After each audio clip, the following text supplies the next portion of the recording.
Yeah, so let's go ahead and begin. So we're session 4 of the Damned. Nick is out. Everyone else is here, so we're gonna play regardless. So let's go ahead and get initiative up on the initiative ladder. So roll initiative. Oh God, it just left me. It's 3 plus your, it's a 10-sided die plus That's your right. initiative value on your character. Unless you have additional modifiers, which I have additional modifiers. 16. Nice. All right. I Don't even forget have that it number written because down I right will. here. Yeah. Oh.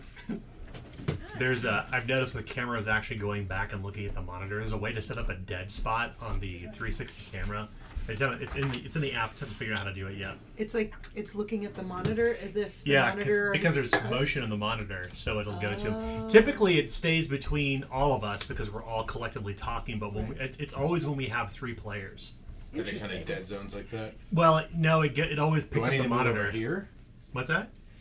Would that make it better? You can move in the middle a little if you want. I don't know if that'll make it better, See, but here's my notes that I wasn't looking at. you could just put it on your character sheet too. right which- there. yeah. Oh, I did. Yeah, it's literally on your sheet. There we go. I'm slow. Mm-hmm. Yeah. Okay. So we can erase fleeting shadows, obviously.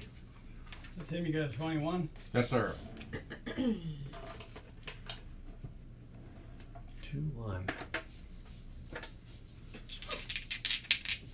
So while Adam is getting our initiative ladder stuff, let's go ahead and roll 1d6 chaos die to see who ends up getting fortune points tonight. I rolled 4. I rolled a 1. Aw. I'm a rock. I am a rock. What'd you get for initiative? 16. 16. Sorry.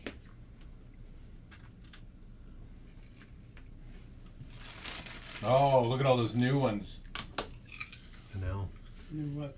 The new border things I bought. I got some extra ones. Oh. Yeah, I'm gonna color code them all to avoid red, green, brown for Tim. All right. Nice. Do you want the players to be a specific color? I could just do it. No, now. that's fine. All right. Aren't No. they the same color now? Nope. No, they're not. We're just talking about this. Red, green, brown, color blindness. Doesn't They are. They all look the same to me. So, I'll be sure to pull from the blue and the yellow for Yeah, the it doesn't yeah. matter. Would you do me a favor, It really Adam? doesn't. Roll Yeah. 1d6. Let's see if I can get another misfortune point for the start. Because the other ones are blue You got a and 1 in 6 chance yellow. and a 4. Okay, so you all will begin with 3 fortune points tonight in the mouth of the Doom in the mouth of the doom box, the mouth of the mimic, mouth of the mimic. Yeah. That's right. And then I don't. So let's go over what happened last game session. It's been a couple weeks. Oh, yeah. Okay, I thought you were meaning last week, but last game. No. I know. Now I'm having. Oh, man. Session 3. Was that when we fought the... That's when we were fighting them. Okay, so we... We stood guard for a while. Yeah. He came in and you shot the first. Well, if I was Nick, was Right. And before that, though, we set a watch and dug some holes and Dug some holes. spread some salt We did. Yep. around. That was really helpful. Yeah. Holes not so That much. was really good. The holes were perfect. Holes not so much, but That critical failure on the part. I of did not Nick. hope. Yeah. Wow. That didn't help anybody. Well, Yeah. didn't Help help them. players. Then the brass paladin, brass primarch. Paladin. Paladin. Okay. Could be the brass primarch if you want. I'll I'm dig it out of trying- the back of the monster manual. No, because brass primarch is from something. Yeah, it's from the higher demon in Zweihander. Yes. Okay. We'll make him the brass primarch if you want. The brass paladin. That's right. No, my brain's going. That's from something. Yeah. So. Yeah, the brass paladin came through. We tried to talk. It was looking like he wouldn't listen, and before we truly got confirmation on that, someone took a shot. Hans takes the first shot, man. Yeah, Yeah, I heard a it was, shot. You know, Twang. it's probably the right choice. It may I not thought be. it was a great choice. It was an exciting choice, for sure. Well, Nick had already looked at me. He's like, "Are you gonna do it?" I'm like, "All right." Yes, So if I because- wasn't, Nick was going to because do it. Tim said he wanted to try and be the I'm Nick of this table. I'm trying to be the Nick Yeah. of this production, Yeah. this game series, Um, so he could be a little But- more calm. but Pipistrella definitely had some personal ties to it, but they weren't clear to everyone and No, not aren't at all. exactly clear to her either because of the whole amnesia thing. But she knows that something's going on. And so before that conversation could be finished, or before she realized that that conversation was finished, the shot was fired. And probably because, well, it was going to turn bad anyway. So then we had a very tough battle against him. And if it weren't for the lines of salt and perhaps the holes, you know, it would have been a very different battle. But us getting the first shot and being able to capitalize on some good fortune. Well, Nick also got a really big sneak in there too. Yeah. Yeah, that first hit did like 32 damage or something like that. This was crazy, yeah. And it knocked him down to moderately wounded. Yeah. It was Yeah, a surprise to all. Yeah. So then yeah, that's a lot. it was looking like he was going to get away. And then somebody was just bound and determined to Wow. one could say that there was a fire lit inside. To be clear, I don't do post. I have. Here's what I have. Sorry, Here's what I do. Ali. Sorry to interrupt, but at the beginning, there's basically a template, and I throw the video in there, and I flip the equalizer on for the audio, and I output the video overnight. So, Beautiful. at that Sorry, Ali. point. So what happened? What about Civil and the Highwaymen? What happened with them? Because you'd stayed behind the Civil and the Highwaymen. We did. And one or two highwaymen died, and Civil. Didn't Yes. Sybil die? yes, Yeah. Civil for sure, but I couldn't remember how many highwaymen did. I don't know. We kind of ended with them looking like they were very upset, and then Upset or something else. or the spell was broken. I don't know. I mean, So we turned back. and I wasn't here. So. Yeah. Well, we didn't continue the session after that. We did Oh, something okay. totally separate. Yeah, we did a little side. Yeah, we'll talk about that later. And Though. we don't know if we don't know if we killed him. Well, already you know this. Changed So, into a pillar of smoke, and yeah, so as you continued your pursuit and brought the brass paladin to heel in the dead of night, in the midst of midden, he and the storm horse kind of evaporated to some degree, just kind of disappeared. And the only thing that was left behind was this long, slender blade that looks like it was made from the stars of night. That's right. Widowmaker. Which And- I have. yeah, which Spillison has picked up.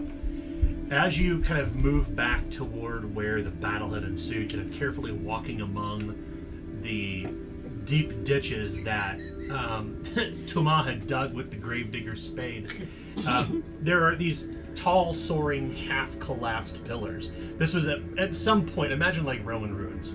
They kind of are freestanding pillars. Something used to be here, where Bastion was, where Simon the Small and the caravan had stood in the shadow of the eastern country. But in the darkness, or at least in the torchlight that you have, leaning against one of the stone pillars is the aging man Civil, who draws no breath. He is covered in blood.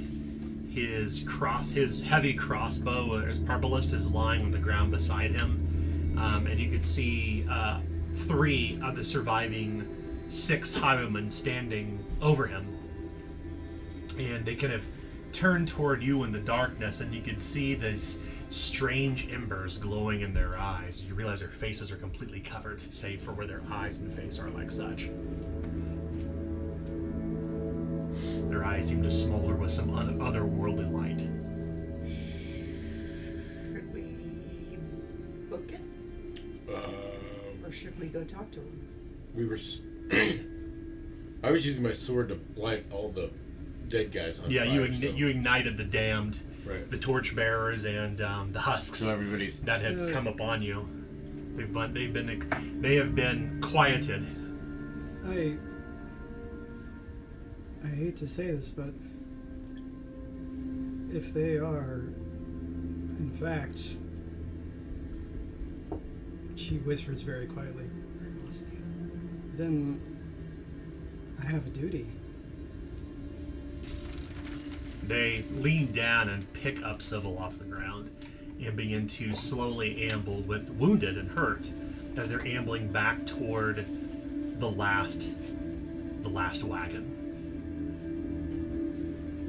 The wagon that was left behind when Simon the Small and Sybil agreed to separate Bastion to create cover for Simon the Small's escape. Above board. Do we burn our dead now? Yeah. Should we burn him? The highwayman, a woman you suspect, turns toward you, and there's kind of this harsh kind of whisper from underneath the mask, but it doesn't register as words. It just sounds like somebody trying to breathe. But there are no words that seem to come from beneath the mask. They are clothed head to toe in rough spun black wool and are dressed with, they have heavy mantles over their heads, like hoods over their head, and they have face masks to cover most everything save for just this part. Have we ever noticed that their eyes were that way before? Well, you never paid attention.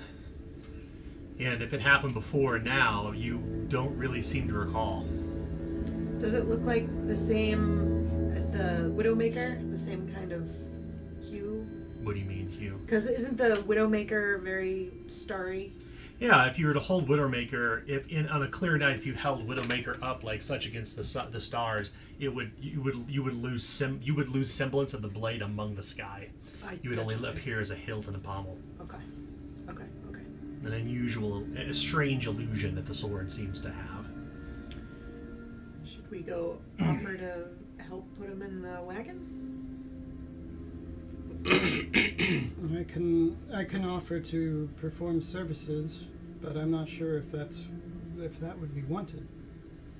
I think we should offer it. I also think I need some help. What do you need? How can I help? I'm pretty fucked up. I don't know what to say. Oh! How hurt are you? I was serious, but I have that trait. Remember, I have to remember the name of it. I have a bandage. I'm ready. Oh, no pain, no game. So I get to move back up one. So I can assist with that. please. Are you in need of bandaging as well? I'm just a little wounded. I think I'll be good. Take care of him. Very well. Let's have a look. I have bandages if you want one. Yeah. Yes, of course. As she scratches her head, Wimple, she's not used to it. It bothers her. She comes forward, takes the bandage from you, and begins to tend to your wounds. Okay. What's your current damage condition track? Moderate. Moderate. Okay. For moderate, it's going to be... Good question. It's literally in the back of the player's guide from the starter kit. So to bind wounds for moderate, it's going to be a routine heal test. Routine. Heal. Okay. 69. Nice. I saw 2 zeros and I was like, oh, good. And then I saw another 0. A critical failure? Yes, it's a critical failure. Oh no. Well, try as you might to bind up the wound, and you spend a bandage. Not only are you not healed, I moved down. you don't move down. You actually are suffering from infection. Oh no. Yeah, your wounds are now just completely infected. All right. You see buzzing, gnats and buzzing kind of. Oh, did it bite you?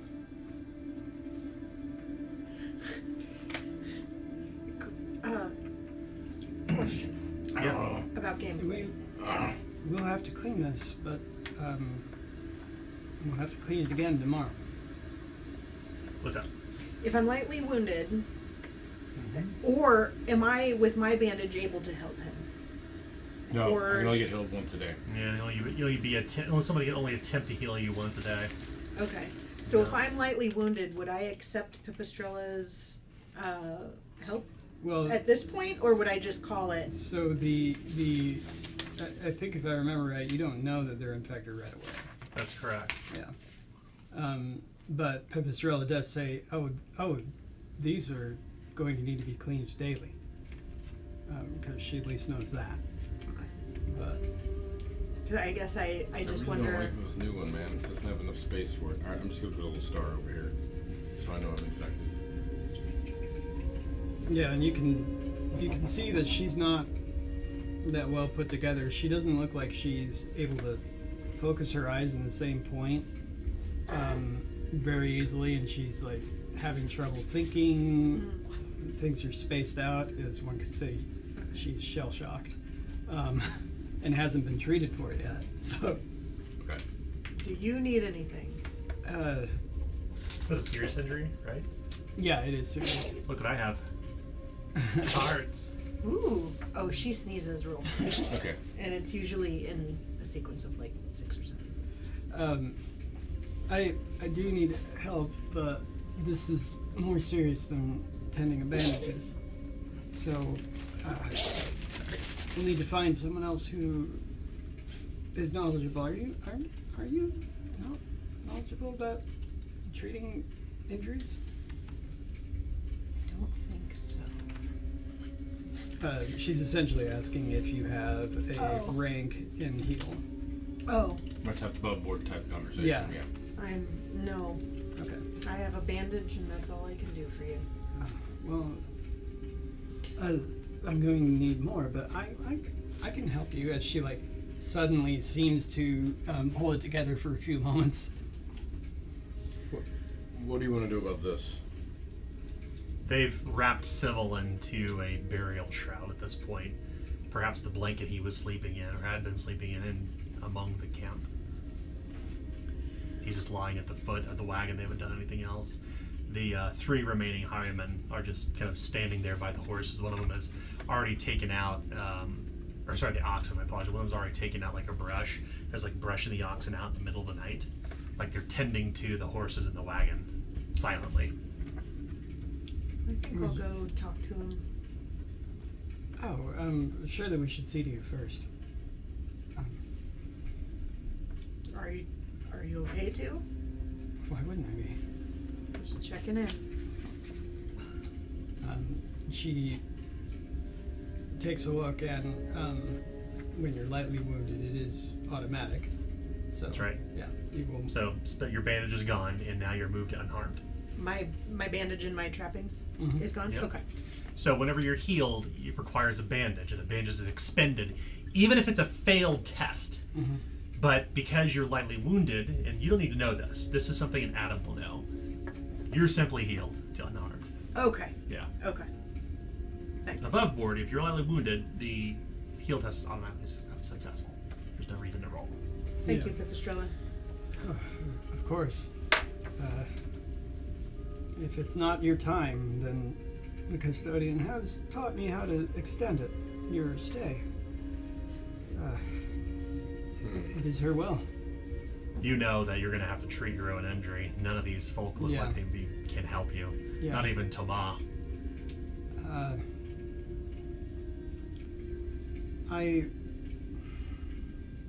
Do you need me to hold the lantern while you heal yourself? Eventually, but Do we have a I- portrait? I Yes. think I need to see over Sybil first. Okay, I'll go with you. So she walks over to where Sybil is, and are any of the highwaymen standing around? They're near the horses, and he's of course at the back of the back of the coach, the back of the wagon, And I wrapped walk, in the burial shroud. I walk with the Pipistrella. Widowmaker feels heavy in your hand. Is it getting heavier as I approach? No, it just feels heavy. It feels unusual. This might sound strange, but this is really feeling cumbersome the closer we get. What? Put it in your backpack. This, okay, I'll try. You have a skill rank in incantation, right? Yeah, I do. Yeah. It's very evident that this thing is of some other world. It is clearly a sacred remnant. Yeah. Widowmaker has a long storied history, and there's no doubt in your mind as she's holding the sword kind of clumsily and trying to kind of strap it into along her backpack. Do you have a backpack? I don't think you do. I don't have a backpack. You know? I was just putting it in my shirt. Well, you can't do that. And if I seem to recall, somebody actually still has shards of Widowmaker in their body. 2 shards and 1 shard. And you were not healed successfully to have those shards removed. Sure. Yeah, so... Yeah, so you have 2 shards and you have 1 shard. So Yeah, damage it lowers your threshold damage is threshold by removed. -2. Yeah. Yeah, I still have it up here. Yeah. So, No, I had 1 shard. Was it 1 shard? Yeah. That was okay, maybe it was Tomato had 2. I think can't recall. all of us had 1. We all got struck once. yeah, I know at least... You didn't get Not a struck small at all. set. So she says, it's getting heavy because it's no ordinary sword. But if you could have a little patience, we could talk about it at some point. Okay. Is there anything I should do other than just hold it? Keep it safe. I can do that. Make sure you keep it secret too. Oh, okay. But she will look over the body, and after a while of looking over it, she starts whispering prayers, and then she stops in the middle of her prayer and kind of looks up and looks at you and looks over, and she picks up a stone off of the ground that would have been used in the ruins, and she barely peels some of the burial shroud back and places it within his mouth and puts the burial shroud back over it and says a prayer again and says, I don't know why, but that is the right thing to do in this case. Is there a reason? What's the significance of that? It's like I'm being pulled to do such a thing. Okay. It's how she speaks. She doesn't speak in words. So, did they guide your hands to do that, or did she just tell you to do that? It's like an idea was plucked out of from beyond the veil and placed into my head. Okay. It's how I knew to pour salt on the ground one day, and it's worked ever since. Except when I haven't been truly faithful. The gods are fickle, and she is a god, so she is fickle. But no one knows truly how they work. They are just. Even if we can't see it. Is there anything else we need to do for him? It is my teachings that I'm supposed to comfort those who were close to him. All right. Do you want to go talk to the highwaymen real quick?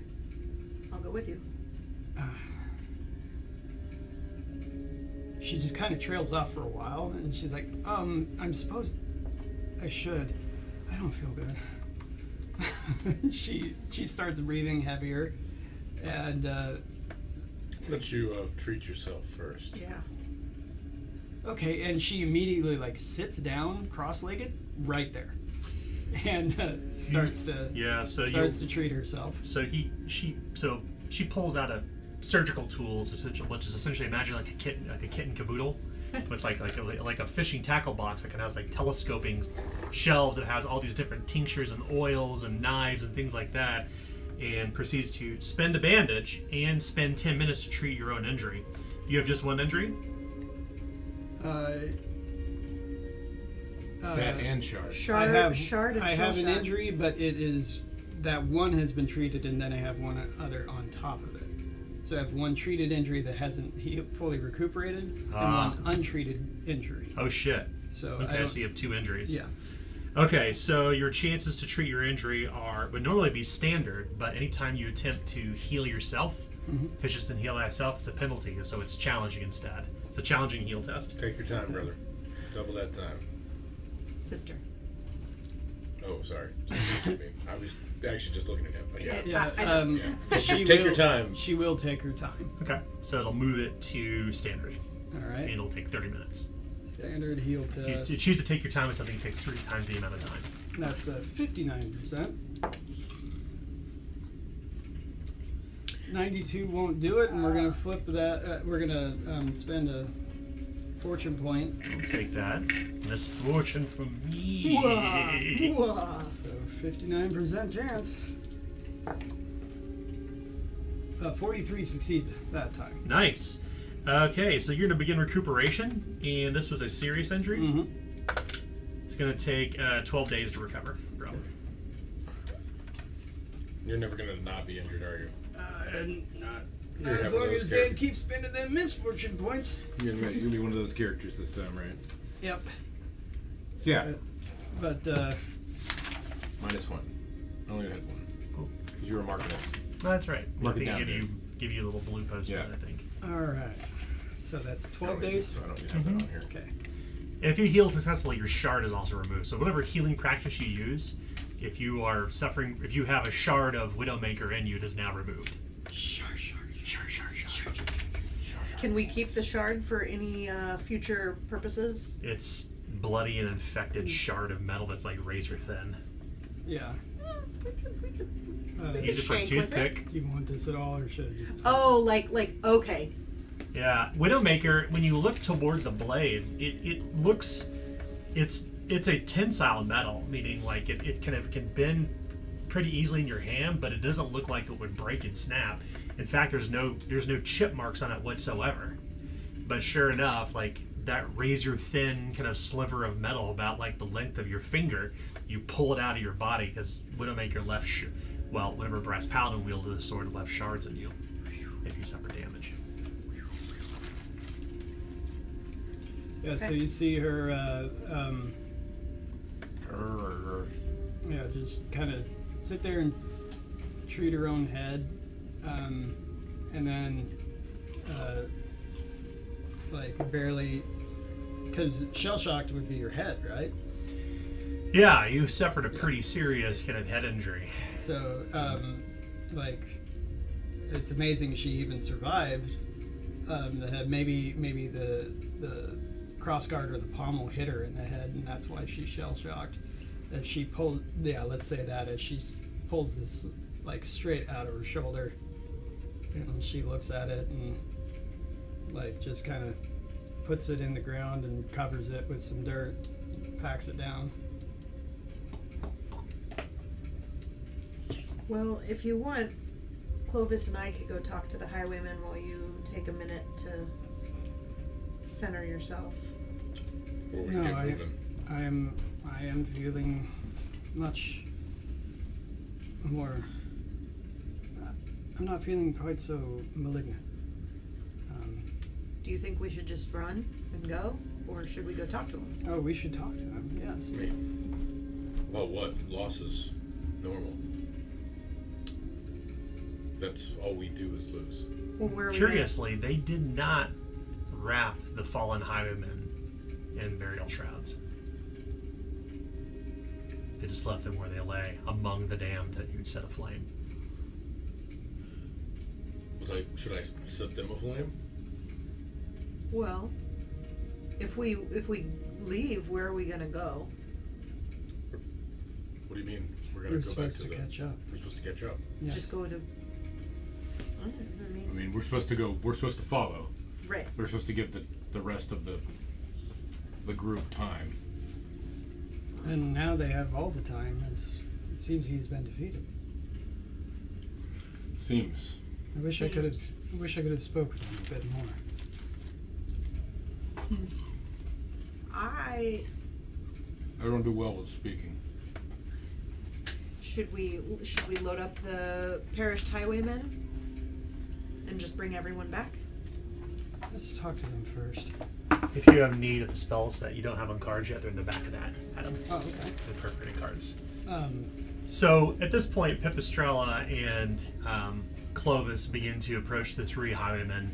In the dead of night, you still have your lantern held in hand, probably about half full of oil. Well, your sword extinguishes after an hour. I know what it says. What's it say? Combat. You can crackle once a day. And it says for one combat encounter. Yeah, so the combat encounter is over, so it's no longer burning. Well, I don't know if these guys are. Or was that foreshadowing as you just told us? no. I actually have a patch for your weapon, but to address that very situation. But go on. Okay. What should we do with your compatriots? Can any of you speak? They turn toward you, and maybe it's just a trick of the light. Light of the lantern, kind of. You imagine when you look at a dog like at night, and their eyes kind of flash a little bit. Maybe it's something like that. Their eyes aren't burning with light or ember or anything like that. It just seem to be a trick.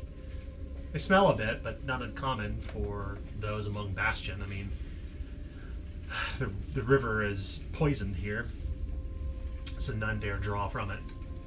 The woman, she looks toward you, and you can tell she has like old eyeliner on, like what was used from maybe made from like mud and herbs, crushed herbs. It's been kind of wiped across her face. She's covered in blood. You don't know if it's her own or somebody else's, but you see her lips kind of move beneath the mask. All you hear is this kind of low, harsh whisper. No words come from it. And she kind of motions toward the horses, and she kind of with both her hands. She points down toward Clovis? Sybil, and she raises her hands like such, lowering her head in supplication to the custodian. It's the same thing that you've seen Pipistrella do. You don't pray to the gods like this. You pray to the gods by praying to receive their divine guidance. Does Pipistrella see this happening? No, she's busy. Oh. Hey, do you want to go? But She's busy. She's Oh, preparing herself. oh, that's right. Okay, sorry. It takes time for her to do her things. It takes Gotcha. 10 minutes. These are not happening 30. in It's been 30 for me. Yeah, 30, these are not gotcha. happening in concert. These are happening in parallel. Yeah. Yeah. Got it. Okay. Fire. Good.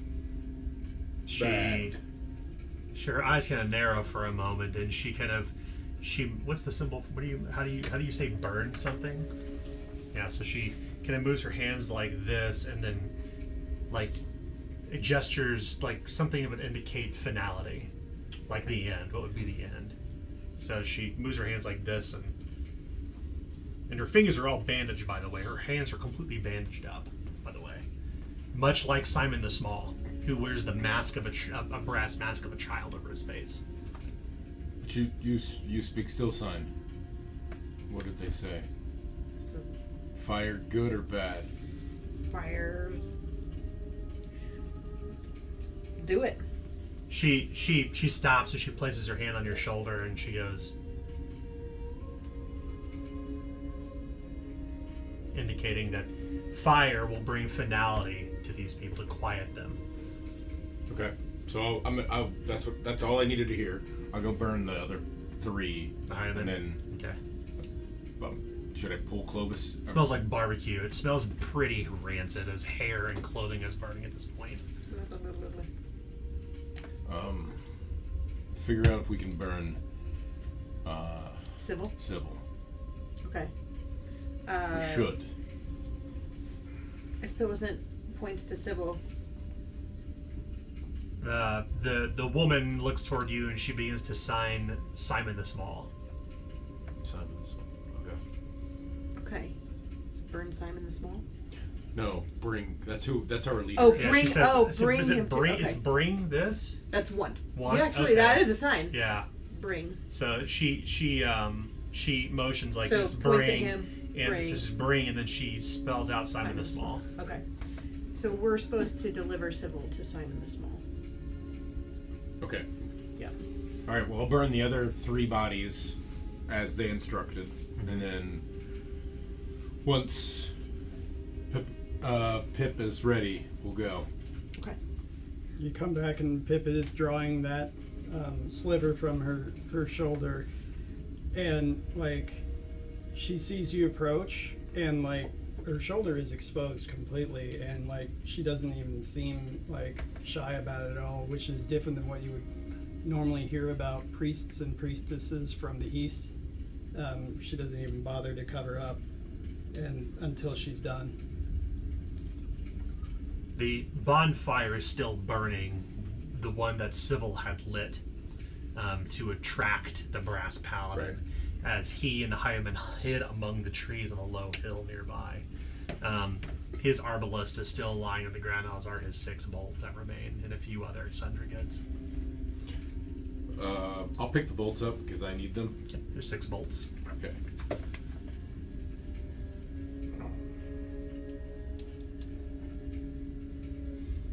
Anyone want to take the arbalist? I will.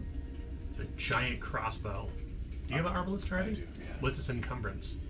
Its encumbrance It's 3? is. Hold on. It's right there. It is 2. 2. So if you're going to carry it on yourself, Aspillicin, you need to add that to your total weight. I'm trying to see the Widowmaker is 2. Is it 2? I bet Does it's- that go under load? Nope. No, that. It's no. We don't. They don't have. Oh. There's no. It's not on here. There's no field So for should it. I just write it on next to it? So Yeah, I just have it. 2. I just put it. I'm gonna How put much it was in. the staff? That would be 2 as well, right? 2. 2. 1, 2. And what's so if I added that 2 to I have 4 at this point. What's your encumbrance limit at the bottom of your sheet? Oh, I don't have that So marked. that should be 3 plus brawn bonus. So what's your Oh, I brawn see. bonus I see. here? Okay, so 4. And then that would be 7. So 7. So 4. And then do you have Probably armor be on? pushing it. No, she doesn't have it. You have no armor on. No armor. How much gear do you have? You have I because have a each tabard and 6 calcified 10 soma. basically every 10 things you have is Every an 9 9 small sorry. objects you have is Okay, one I have, encumbrance. I have Sorry. 7. Yeah. You're fine then. Okay. Well, I can at least carry it back to where we're going. Right. Yeah. If it's too heavy for you, I can. If it's too heavy, throw it on the wagon. Oh, yeah. Let's just put it in the wagon. Right. Yeah, we'll put it in the wagon. It's a the last coach is it's a large wagon. I mean, it would comfortably fit all of you inside. As you look toward it, it looks like it used to be once a big, heavy, black lacquered wagon, but it's been patched up with boards and nails here and there where it's suffered damage over time, where it's been crashed or whatever else it is. The wheels on it are mismatched. The frontmost wheels are missing their skids, the metal plates tacked into it that would keep it from getting stuck in muck. One of the axles has been replaced. The sideboards are still intact. The top rails are gone completely, but the back trunk is where you'd keep your things, and most everything you have is probably packed under there anyway. It's an old wagon, but it's serviceable, but it has seen better days, but it is sturdy. Sybil had come to call it the last wagon. It's drawn by 2 heavy oxen. So so large as a wagon it would require these oxen. It looks like an old war wagon. So we should walk.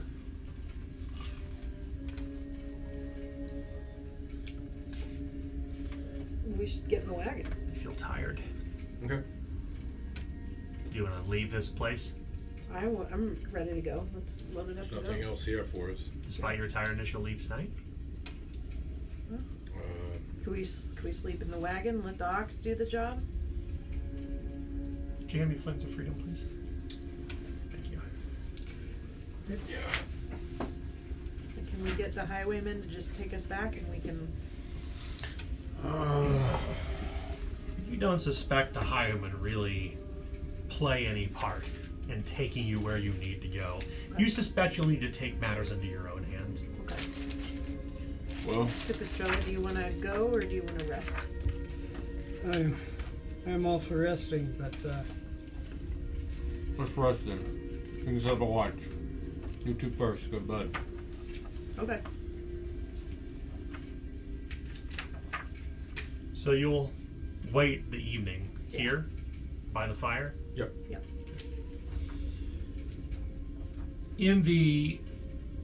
Among the smell of burning clothes and flesh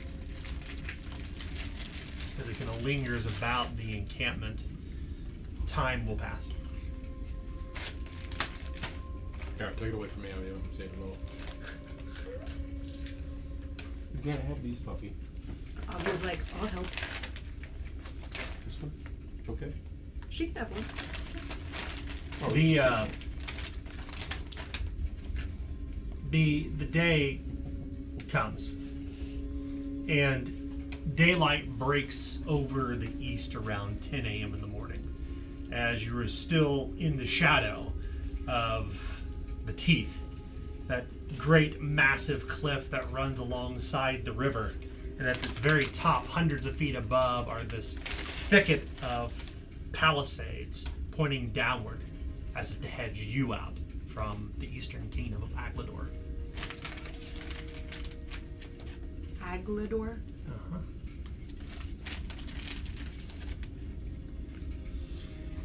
Alright guys, you ready? Pipistrella? When you sleep, you all recover to unhindered on your peregrination nice. track. Yeah. nice. Well, it has been 2 days since my first injury, and that one was marked at 2 days. So Nice. at least my bruised eye socket looks to be on the mend. You Oh, are that's now right. fully recuperated from it. Yes.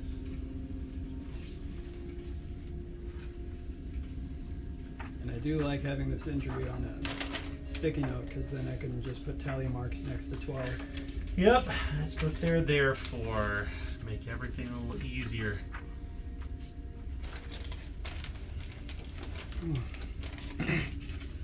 Well, I'm certainly glad that we rested for the night. I'm feeling much better. I'm not. Oh, you're not? Oh, yes, of course. We need to clean your wounds. 24 hours have not quite yet passed, but you can attempt to treat the infection. Oh, so you're saying I can? You can absolutely. You can treat an infection any Okay. time. All right. Do you have a bottle of leeches? Because you must perform No. bloodletting. No. All right. We need to go to a river. Fortunate the river runs right alongside where you're at. Oh, I'll go find some leeches. yes. We're Ones that are, if they're extremely fast, they won't do as well. so the little ones, the skinny ones, Thin ones. Yes. thin ones. Okay. I go down to the river and I start hunting leeches. The water is I don't think you should. I'll go with it. Supposed to be in the water. Oh, that's what better bait than yourself? You start Yeah. digging in the muck, among the reeds, among the grass. Make an easy survival test. Both of us, or just our?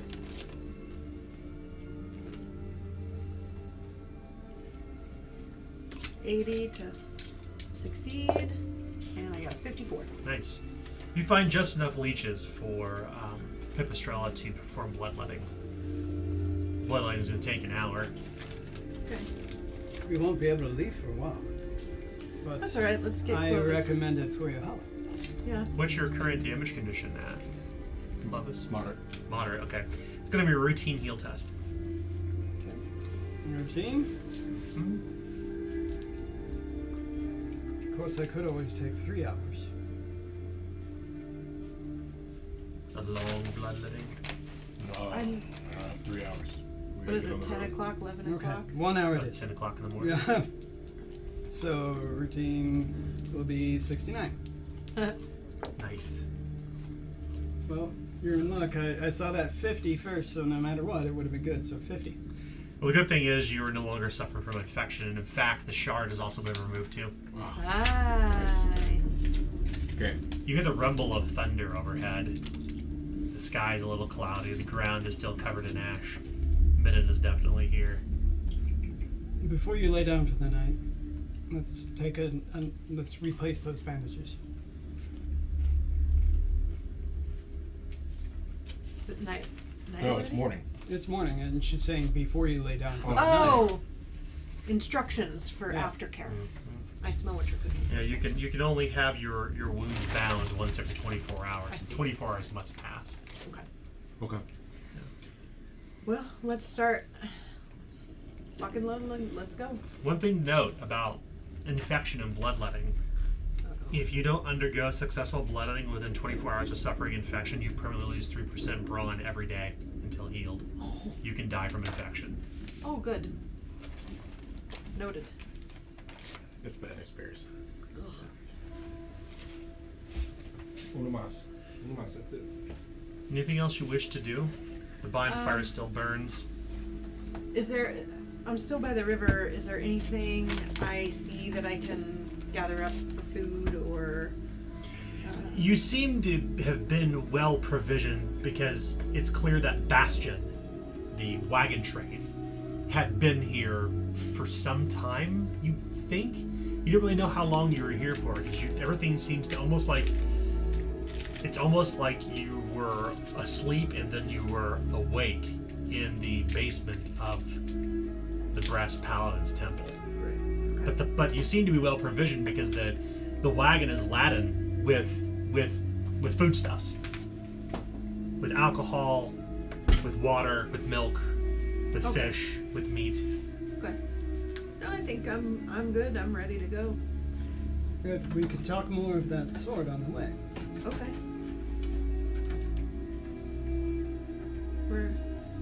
Clovis, are you ready? Alright. Let's start heading out. Thank you. All right. So your intended destination is to catch up with Simon the Small and the rest of Bastion. You know relatively the direction to go. And fortunately, because Simon the Small and the wagon train struck out, 7 wagons strong, to northeast, they kind of left a trail among the fields of ash that surround this place in Galleon. We are going to use overland travel. All right. So this is new for you, which is great. But basically, if you can imagine like the long travel sequences that happen in Lord of the Rings, there is a system for travel in Zweihander that does just that, a narrative approach that allows us to kind of cover what it means to go from one place to another over a series of days. And that is what we are going to do now. So the first thing that you all should know is that this terrain, this land, rugged as it is going to be easy. It's easy terrain, so it's going to be really easy to navigate.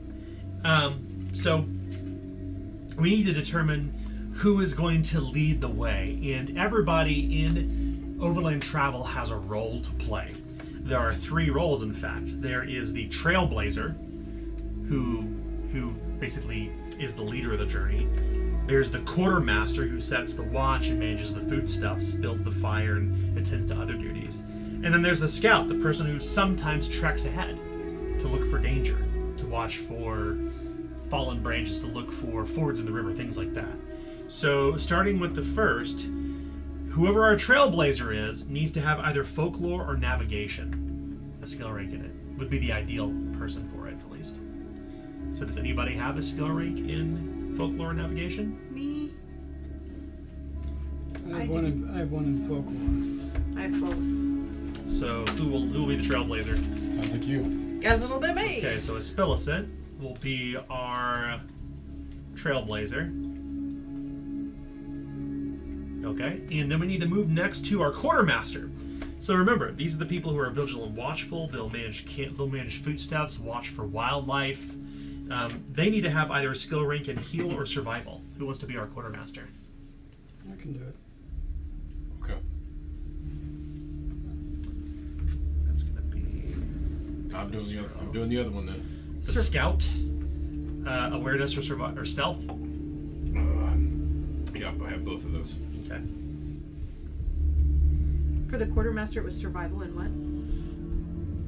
Heal or survival. And you don't need a skill rank in this. Sometimes people just get stuck in that role because there's nobody who can do it. Yeah. I'm just writing stuff down so I can help remember. Navigation stuff is one of better. those ones that is And fortunately, Spillicent has it as a pioneer. Yeah. it's one of those skills that's really amazing and really hard to get.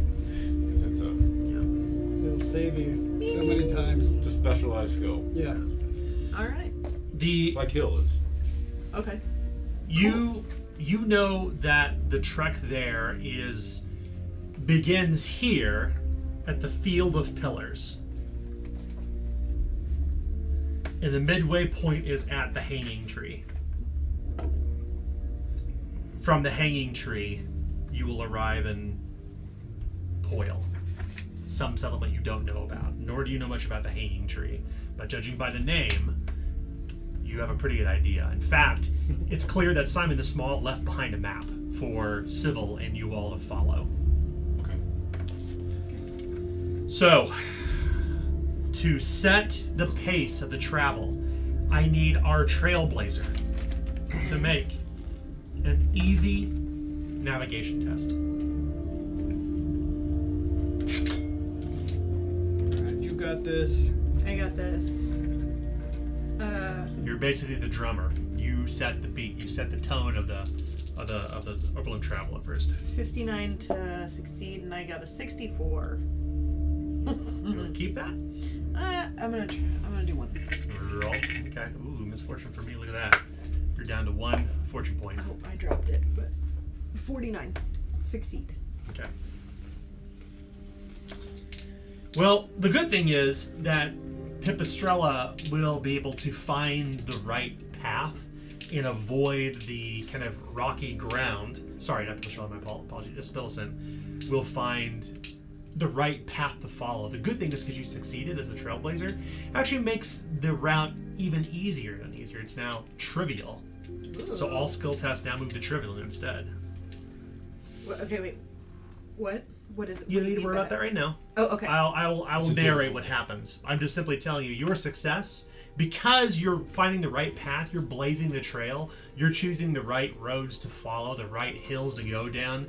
You're making it easier to get where you need to get to the Hanging Tree. Okay. Because right now, the first leg of your trip is from the Field of Pillars to the Hanging Tree, and that's what we're doing. We're making some dice rolls. This is mostly narrative. Okay.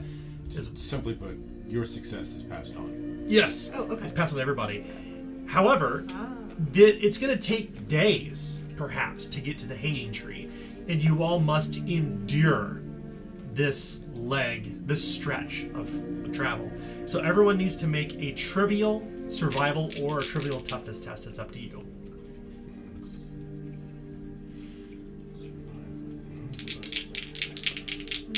Toughness.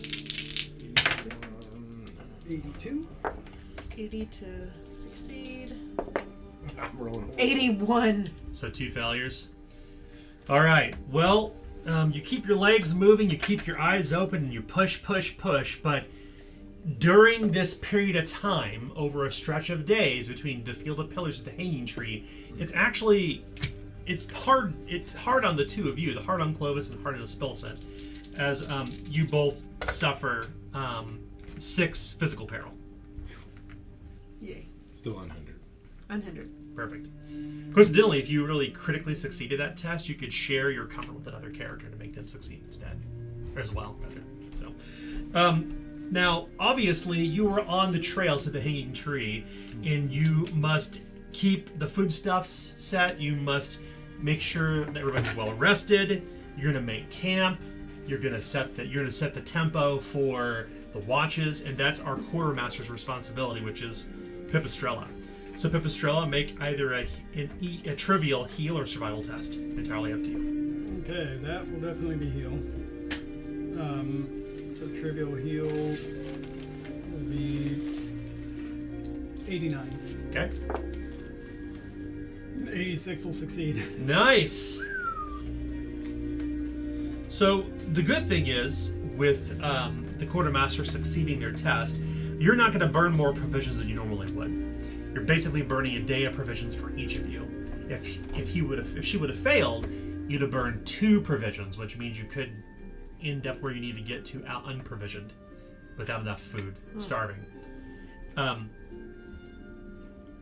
Unfortunately, you still need to keep pushing. It must not be far now from the hanging tree.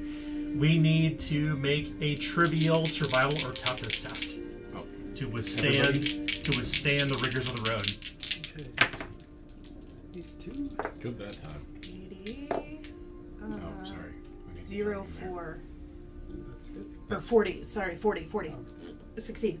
Anybody fail? Nope. Perfect. Okay. Well, that's good news all around, because we need our final test from our scout. You're going to be trekking along the roads ahead. You're going to be also set the watch. You're going to make sure nobody tarries too much. You get a lot of ground to cover before dusk comes, and you know that the damned are somewhere out there. You need to roll either a trivial awareness or stealth test, Clovis. Okay, so I'm moderate, so I'm down. So that's an 81. 40 will do it. Okay, that's really good news. Whenever a scout succeeds at their test, you're actually going to be able to avoid some of the road threats along here. It doesn't really matter in front of the screen, but for my purposes, I'm not going to roll any dice on my side to see if there's any random encounters. Right. So the good thing is that you are, in fact, going to make it to the hanging tree several days later. How many days? It doesn't matter right now, because you're traveling, and when you are traveling, you do not recuperate from your injuries, because the road you were focusing on the road. So if you imagine that you don't heal in the middle of combat because you have things to do, it's the same thing when traveling, unless you choose to make camp. If you choose to stop and make camp for 24 hours, you can move up one day on your injuries, right? You can recuperate by a day. But because the road is hard and it's a long journey, you don't get the opportunity to recover from your injuries. So you in fact do make it to you make it along the first stretch of the road. You make it to the hanging tree.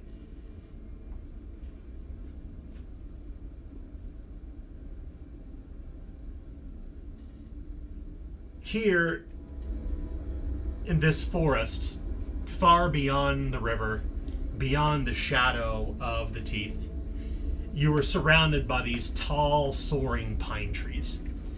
They must be 30 to 50 feet in height.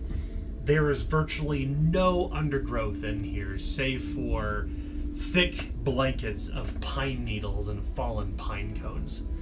The entirety of the forest is bathed in blue-white light, as it is after dusk and it is sometime toward night. And although you don't quite know what this place is, you have managed to follow the path that Bastion had left in their wake. Wagon wheels, hoof prints from the oxen, no horses. Scat, yes. Remnants of encampments. They made it clear to leave a trail behind them, which if you would not have defeated the Brass Paladin, he and his damned would have followed them all the way here and led them to slaughter. Civil's sacrifice should not go unnoted, nor yours. You've suffered many great injuries because of it. But the good thing is that Bastion keeps care of its own. You find a small encampment that clearly was set up by Simon the Small and the other people you had met in Bastion. You take care to build a tall bonfire that night to keep yourselves warm. It is midnight after all. It's getting cold out. You know the hanging tree is maybe an hour away from here. The fire burns bright. Toma looks sullenly into the fire. The highwaymen, the three that remain, are tending to the oxen. Civil has already begun to smell. You You disembarked okay, from the Pip? last wagon. No, but I will be okay. Although you have made encampment along the way, along this trail over many days, not even one without sleep, this is the first one where you've been able to actually stop and take a breath Alright. and talk. Well, let's eat some food and have a discussion. Hey, Pip, can you see to me before all that? Oh yes, of course. That's right. What's your current damage condition track? Moderate. Okay. We've been cleaning and tending as best we could, so surely by now something will happen. Go ahead and roll a routine heal test. Okay, did you have any bandages left, or do I need I to- still have bandages. I bought extras. Alright. Clean will be 69%. Do you want me to re-roll it? Please. Alright.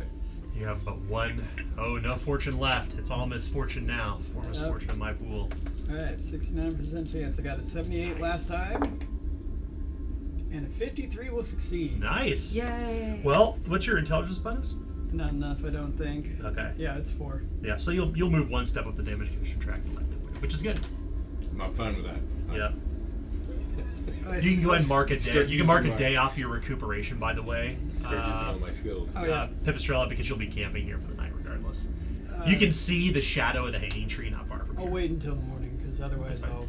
Yeah, that's fine. So, I suppose I should see to this, as she looks at her shoulder, which still has a pretty bad cut in it. And she begins to tend it right there. Again, no shame in front of either of you two. It's disrobing and tending to your shoulder. Mm-hmm. Would you like me to cover you with anything, or are you alright? Do you want me to hold up a... I appreciate that, but I'm not a follower of the martyr, the steward, or the learner. Oh, okay. It matters not to us. Okay. So can you tell me about the... The body is merely a vessel for the soul. The words are like wind. A seed planted in your head. Yeah. Can you tell me about the Widowmaker while we're hanging out? Yes. Well, much like I forget the name of it, but you were a mechanical bird. My wren? Your wren. And much like this wimple, much like your Egg. Fabergé egg. That's a clever one on my part. That's why I didn't forget it. It is another,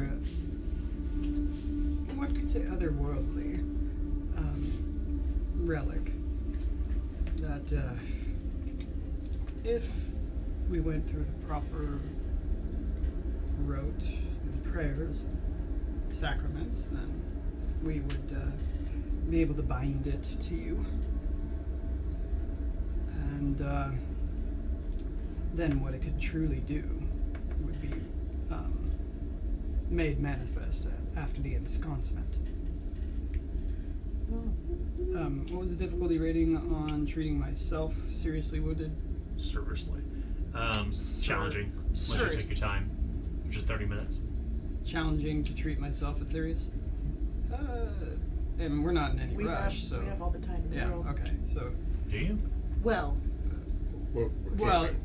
I'm not asking you if we're not in any rush. I'm saying we think we're not. Yeah, Yeah. we're not in any Yeah.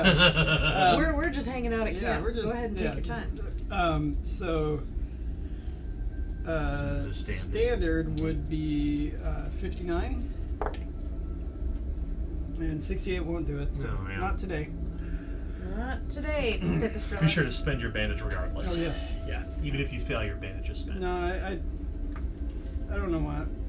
It's all good. I'm I just knew that reiterating rule, rules yeah. just so that Paige can get accustomed Yeah. to it. So, so what were you trying to do? I don't understand. Who? Trying to treat my wounds. Oh, you still are on the damage track Yes. too. I didn't know that. Yes. I was able to treat my head, But not your It was wounds. my Got shoulder it. that was struck by the blade itself.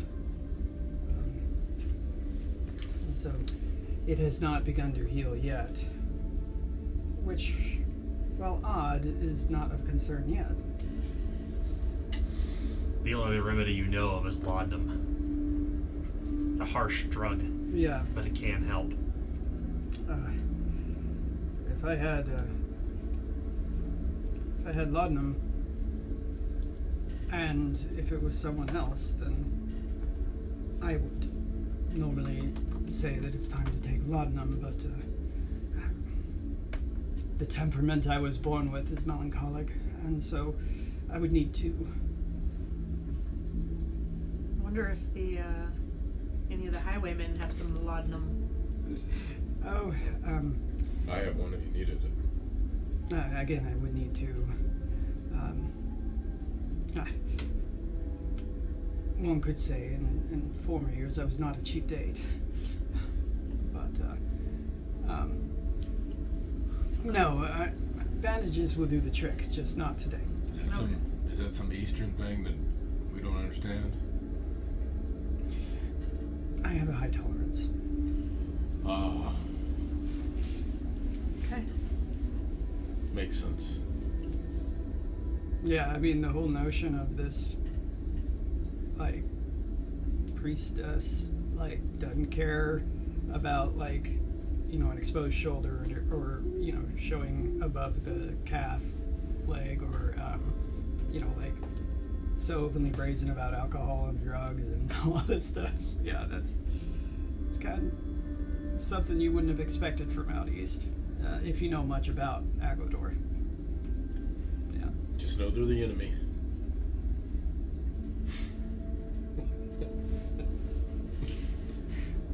Okay. I just don't want you there. Yeah, maybe that's it. Can't go home. They built the teeth for a reason, and that was to hedge out the disease, the Red Death, from the west, and to hedge out you, in turn. Yep. Yeah. Kept the country safe, as far as you know. Alright, as far as this Widowmaker, and would you suggest I bind to it? Well, ensconcement, not only are the gods giving you something of themselves, you are giving something of yourself to it.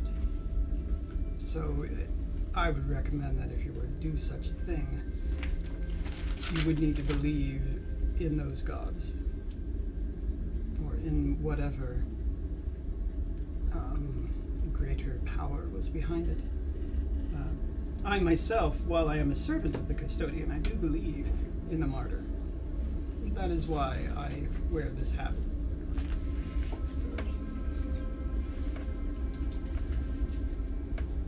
Is my dog begging from you? It's fun. So, well, what I know of Really just Widowmaker, cleaning up after me. I mean, I don't know hardly anything. I would have to take a closer look at it myself and see if there's anything I could discern from it. Would you like to look at it now? If you don't mind handing it over for a while. You retrieve the sword from the trunks of the last wagon.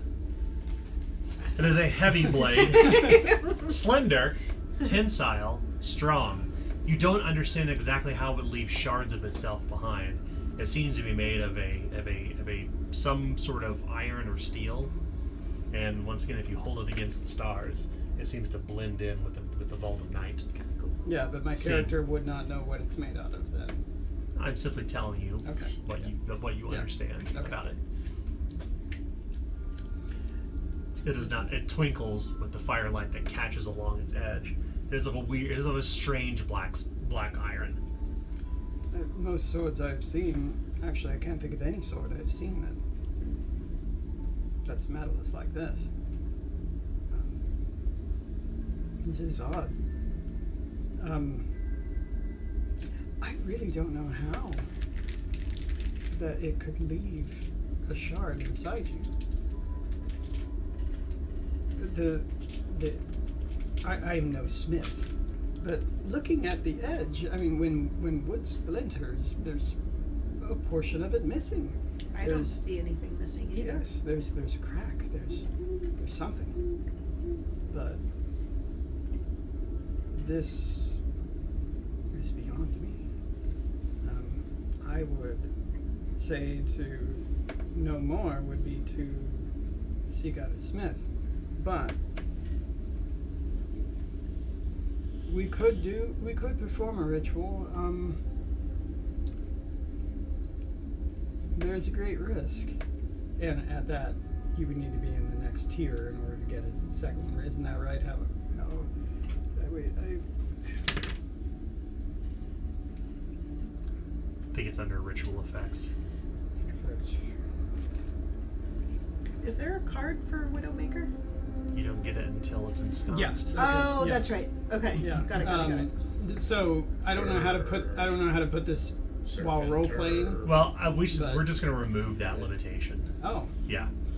So we can do that now. Yeah. Okay. So the limitation is normally that you would need to be at tier 2 to have 2 of them, but he's saying we can remove that. So I'll just leave it at. There is a bit of risk to it because.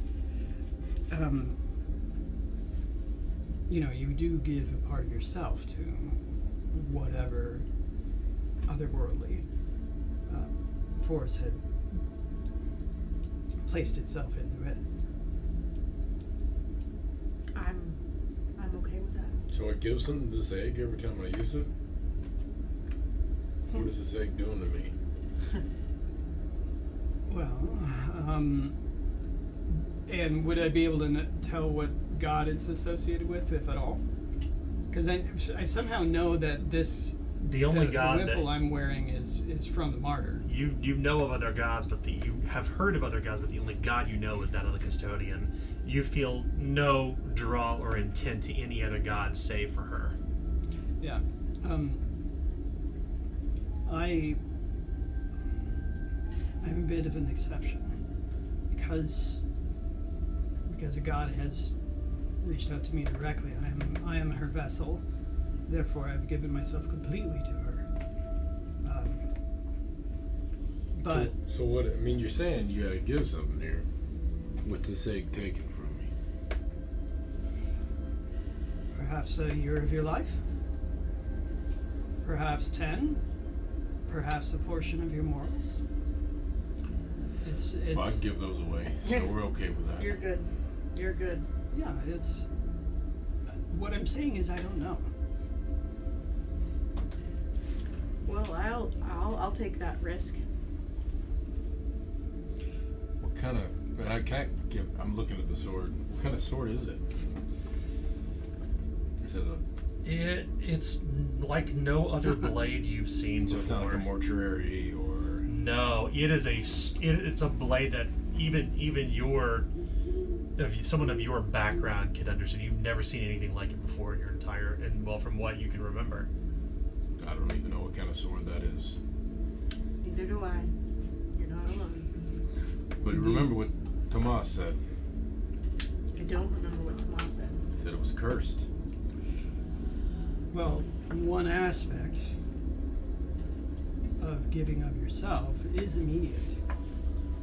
And in order to ensconce the blade to you, we would need to use your blood. I'm okay with that. Do you have a blade you prefer I use? I wouldn't recommend the sword itself. Oh I could take a splinter off my staff. no! I'll just hand you my misery board. Okay. Just a. No reason. A misericord is a long, slender dagger that does not cut. Yeah. Instead, it's a triangular shaped blade that punctures. So this is going to. Oh, hurt. can you just poke him? So, for your edification, Paige, completely above board, something like this is used to puncture a lung. What's it called? It's called a misericord. A misery cord? Yeah, it's a Yeah. French word that It's means used the to, like, blade, end the blade lives. of the blade of mercy. It's used to Okay. puncture the throat or the lung underneath the armor to kill somebody who's lying on the ground hurting. Gotcha. It's But a you- weapon that's associated with literally murder. She could, Or Drag mercy. it you across. could stab Yeah, you your can hand. just Yep. poke me. Yeah, absolutely. Yeah. You could. It's But, like a finger prick. It would just hurt. I mean, any cut's gonna hurt, right? Yeah. I've And you're- hurt more than usual, though. I would say. Yes. That's Yeah. all right. I'm tough. Misery. Misery cord. Yeah, no, you're gonna have to give that back to me. That's my weapon. No, I'm writing it. Okay. I was like, I have a hard time with memory, so I'm no worries. writing everything for Paige. Is that in? It's in the original book, right? It is, yeah. Yeah. It's a- Pokey it's a- triangle. yeah. Okay, triangle. Pretty much. Yeah. Noted. The blade of mercy. it's like the Golden Child blade. Yes. So, you know, I know the novellas often describe people performing rituals like this, but I don't find that very practical. Perhaps if we use the back of your arm? We can do that. Yeah. That So would she- make more sense.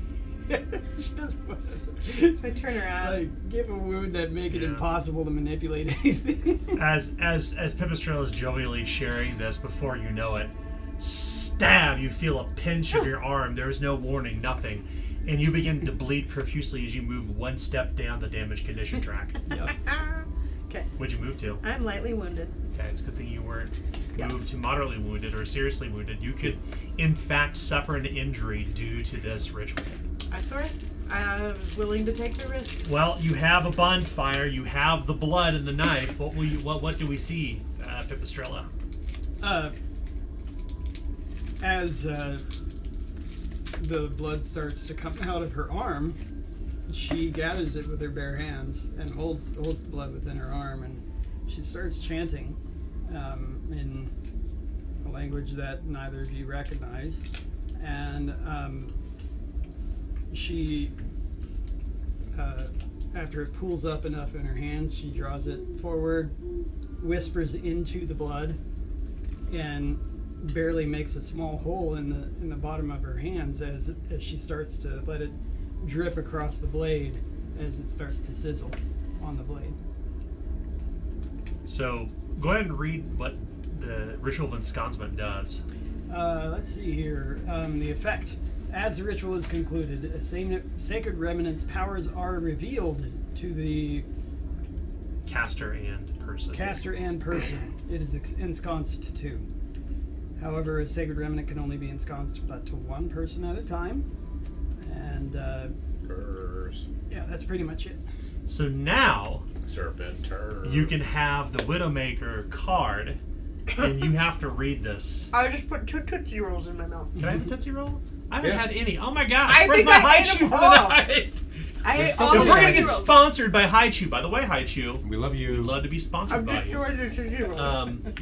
I choose. We love you. That's right. We love Can we you. High take a Chew. break and I'll use the restroom? And Yeah. So, Oh, you started that right. no, I started right as you burped. I did not. So now we actually get to reveal the Widowmaker, and I was just saying I've been holding on to this for 3 weeks, so you get to read it out loud to everybody. It's a big one. Widowmaker, from southernmost Gothmoran to the Emerald Kingdoms of Dunbrood. This blade has been held by kings, knights, and even peasants. But every person who has swung the Widowmaker ends up perishing in some gruesome manner. Said to have been forged from a fallen star, Widowmaker is black as pitch and nigh indestructible. With every blow, it leaves painful splinters of starborn metal in its victims. While the sword has ended many bloodlines, the Widowmaker ultimately betrays its wielder. That makes sense. I'm gonna fall on it, I swear. I'm gonna be clumsy one day and go. Gook. Effect. Every time you deal damage to a foe, they temporarily reduce their damage threshold by -1 until the foe successfully binds wounds. Crit success. After a foe suffers damage with this weapon, at your option, they are slain, but you gain 1 permanent chaos rank as a result. Crit failure. Roll damage and multiply it by 3 as you suffer it instead. What? Oh. Yeah, that's just too evil. Curse. Other limits. Wait a minute.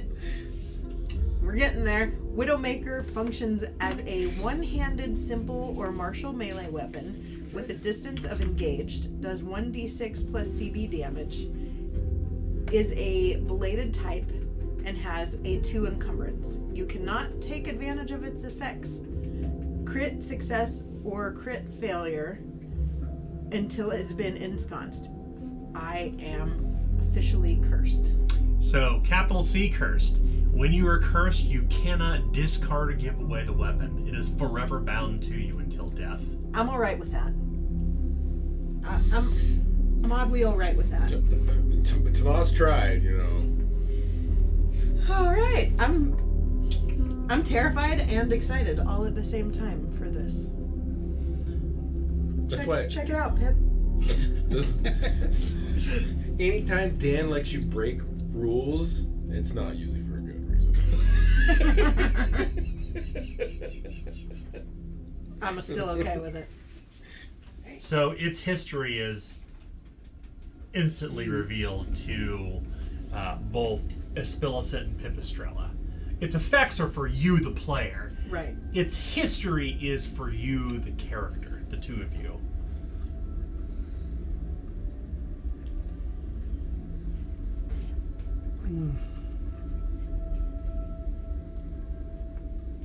So, What's sorry. the critical failure again? 3 times the damage? Roll damage and multiply it by 3, and I suffer that. Damn. Hopefully there's no 6s. Let's not talk about it. Okay, So the ritual is complete. ritual is complete. Oh, Now, are you forced to use that as your primary weapon?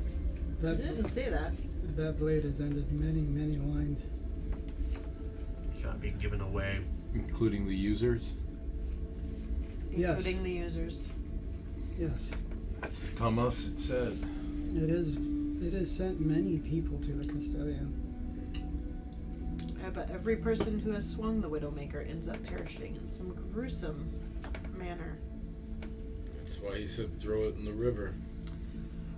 Well, it is what it is. It's too late. It's too late now. I'm Ah. Well, hopefully it works in our favor. I'll make sure that it does. I don't know what that Roll is. really well. That's I love you. That's the motioning to the dice gods. Please, no critical failures, I more love you. critical successes. I love you. Yeah. The crit success thing's pretty cool too, though. Mm-hmm. You instantly slay somebody. But you suffer, but you gain a permanent chaos rank. Yeah. It's kind of like the Zweihander version, the 9 lives stealer. Yeah. Because if you have, you can only have up to 9 permanent chaos ranks. So if you have 10, your character's gone. Right. You're retired from gameplay.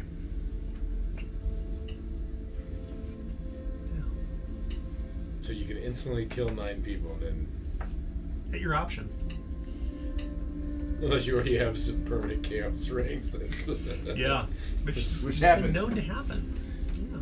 Been known to happen. Well, Permanent So- fun ranks. Permanent, as Nick would call them, permanent fun ranks. Chaos ranks are fun ranks to Nick.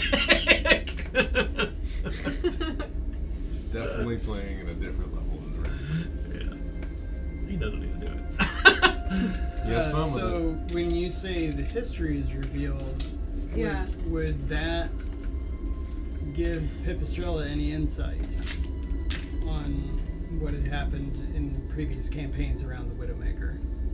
So, No. yeah, so none of my character knowledge will transfer over. None of my player knowledge will transfer over to Pipistrella. Unfortunately For instance. not. It's Yeah. kind of like So I just need to play dumb. You just know it's cursed. Yeah. Because from the amnesia. at one time you were asleep and now you were awake and you awakened in a crypt, all of you. Right, so I'm playing a particular family that has some history that is shared with the Widowmaker, and that's why I'm asking. And you're not remembering. Right, because I I've gotcha. played different characters in different campaigns who saw those events. Gotcha. And that's why I was asking, do I now know some of my own knowledge? But Right. no, okay. Not yet. Okay. So, Or maybe just not yet. yeah. Yeah. It's like a. It's on the tip of your tongue. It's not there yet. So, that's not a sword I would wish ensconced to me. I hope you are good with your gods. I am. You have left some dinner. There you go. Okay, so we should rest. You should rest. Definitely. I'll keep watch. You kept watch yesterday, or We have to rotate, yeah, but yeah. I'll start. okay. So the night will carry onward, and eventually the bonfire snuffs out over the evening. You all sleep among the cool mattresses of dead pine, as the fire roars until it dies down until morning. By morning, the sky is filled with this kind of like palish white light as the sun, or as you would know as the masser, the light is trying to kind of filter through the mist of this forest, but doesn't seem to really press through. The sky just seems to be illuminated, but the trees are tall and soaring, and they seem to shiver slightly with wind. Looks a bit like this. Quiet thing here, yeah. I like that. I like that. Forest, yeah. The light filters through, but it's not well lit. There's some dead branches that have fallen from above here and there, but this is a tall pine wood forest. But in the naked daylight, you can see not far from here, directly to the east. In fact, you can see as you're looking toward the light, there is this kind of gray, hazy shape. It looks unlike the other trees. Its branches stretch out like a deciduous tree, kind of reaching over and reaching up. But because it's directly in the sunlight, it's kind of like hard to really tell what kind of tree it is or what's around it. But it's a massive old tree. It must be the hanging tree. Let's go check it out. You gotta go that way.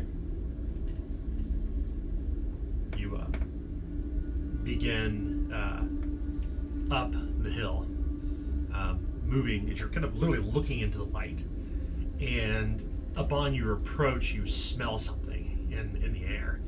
It smells like dog shit. In fact, you look down, Pipistrella, that you've stepped right in it as you look at the bottom of your shoe. Oh, refuse. Oh, you stepped in that. Yes. Yeah.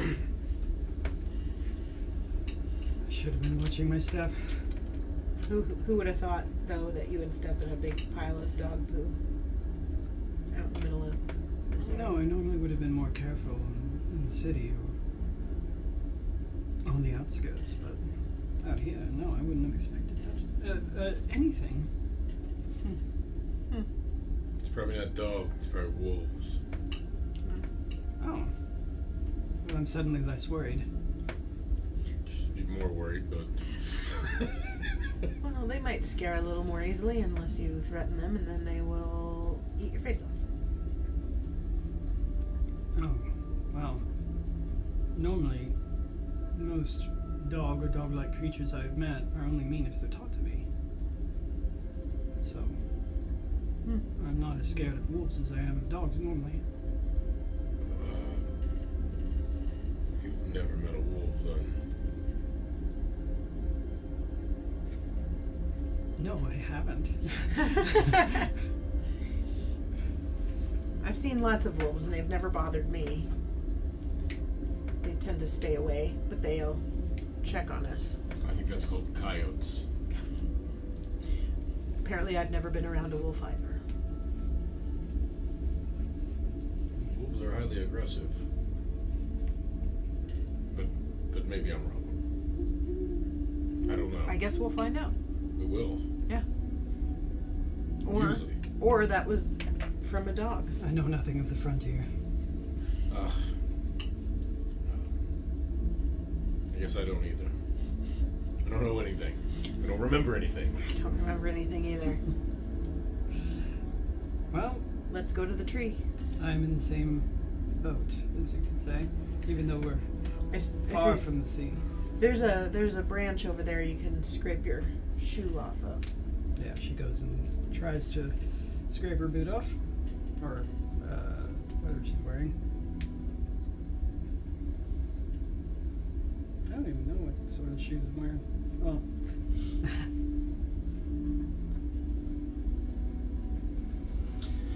Okay, so you begin to approach the tree, and you're kind of right beneath it. It's a massive old tree. I mean, this tree must be 100 plus years old. It looks like one of those trees that has, where its branches perhaps split when it was a very young sapling, and has grown almost into like these two massive trunks. And from each trunk, there are a number of fingers, of branches that kind of stretch out and around, half dead, half alive, reaching toward the sky, reaching toward the ground. The great knots among its roots kind of stretch all along this hill, weaving in and out of the soil. And you can see that there's dog shit all along the bottom of the tree. And the tree has been dressed with discolored ribbons from every branch. They kind of softly sway in the wind. Hundreds of these ribbons. That of varying lengths, varying types of cloth. Hey, you down there! You hear from the top of the tree. Hello. Who are you? My word, I seem to have gotten stuck up here. Would you mind giving me a hand or something? I'm awfully high up here. You're looking up to the sky where the sun is, and like it's blinding. You can see this kind of grayish white shadow among the branches where this person is at, but you can't see their face. How'd you get up there? Well, I have to admit I don't rightfully recall. There's a lot of that going around. You know where all this poo is from? Saw- Are there dogs or wolves around here? You hear him kind of trail off for a moment. I wish I had an answer for that, but I kind of got bigger concerns of my own, being as stuck as I am up here. How are we supposed to help you? What? I can't quite hear you. How are we supposed to help you? I don't know. You got like a rope or a ladder or something down there. We don't have any of that. We have an ox. Ah, hell's bells. I have a crossbow. I can shoot you out of there. I don't think I would appreciate that. My legs are a little small, you see, and I can't quite wrap my arms around this trunk of the tree. hold on, as she starts to try and climb the tree. Okay. Oh, Pip. No, I don't think you're okay to do that yet. She doesn't listen and starts to try and climb the tree. I'm gonna go and kind of try to hold her back. Excuse me. I'm sorry, I don't think this is a good idea. Oh, do you think he means us harm? Do you mean us harm? Yeah. I need to get out of this tree. That's about as meaning as I have at this point, I think. Do you think he's dangerous? as she looks to I think Clovis. everyone's dangerous. He could be the one creating the dog shit, as far as I know. I mean, we don't know anything. Could be human poo. Yeah, perhaps he Just had no shits off the choice. side of the tree. I don't know what he's doing up there. Why would you climb a tree that size? Yeah, what put you up there? He said he didn't remember. By the motto, I have to admit, I don't rightfully recall. Have you been up there long? We have to leave him. He's religious. Pip. What? Well, I found myself sleeping in this branch last night, and before that, it's a little hazy. We're at our quota of religious people. I feel like we should help him. Okay, and she starts to try and climb the tree. Not you, Pip.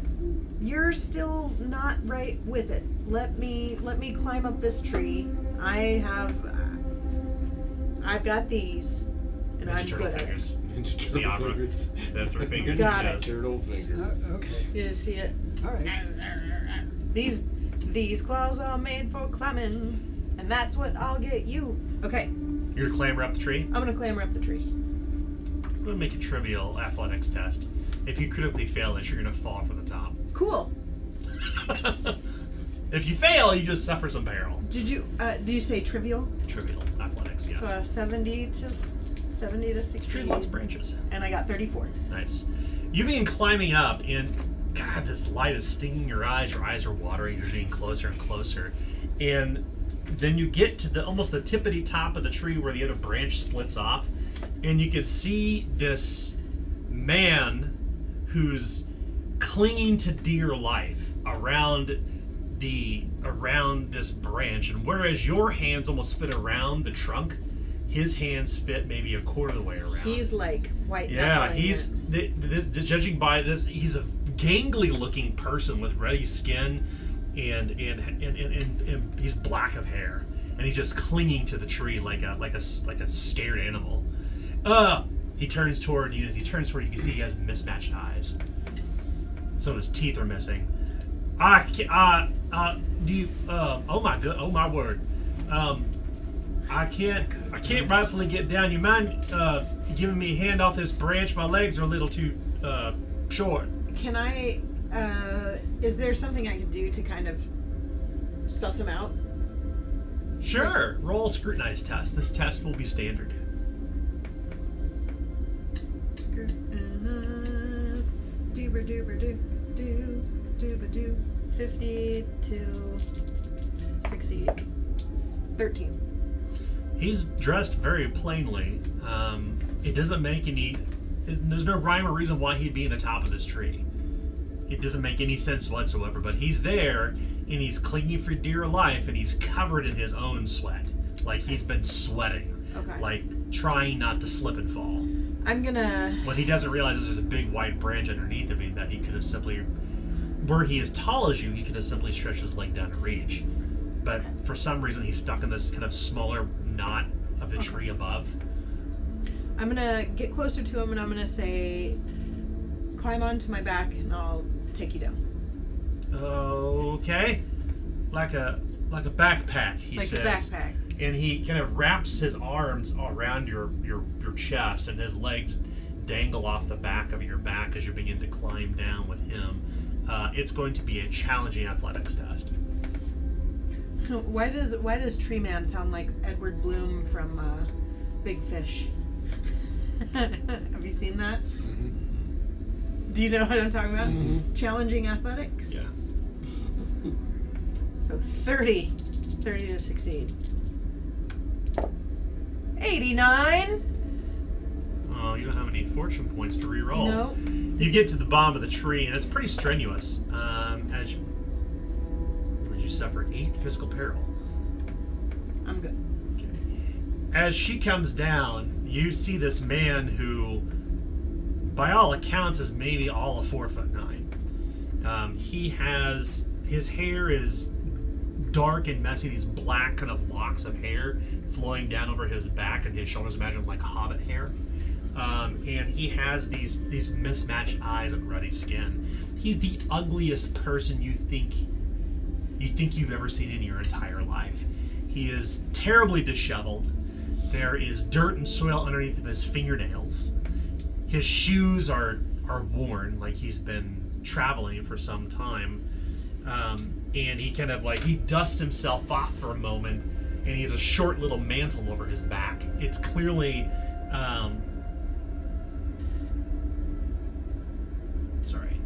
the blue mantle over his shoulders, almost the color of a robin's egg blue. What's a mantle? It looks like a circle around the neck. Oh, Yeah, It with a covers hood. the shoulders. He kind of dusts himself off, and all of his clothes are completely disheveled and old and smell of the road and stink of sweat and dirt and shit and pee and everything else. You imagine somebody who'd been traveling on the road would be living in their own clothes in ditches. This blue mantle is completely unblemished.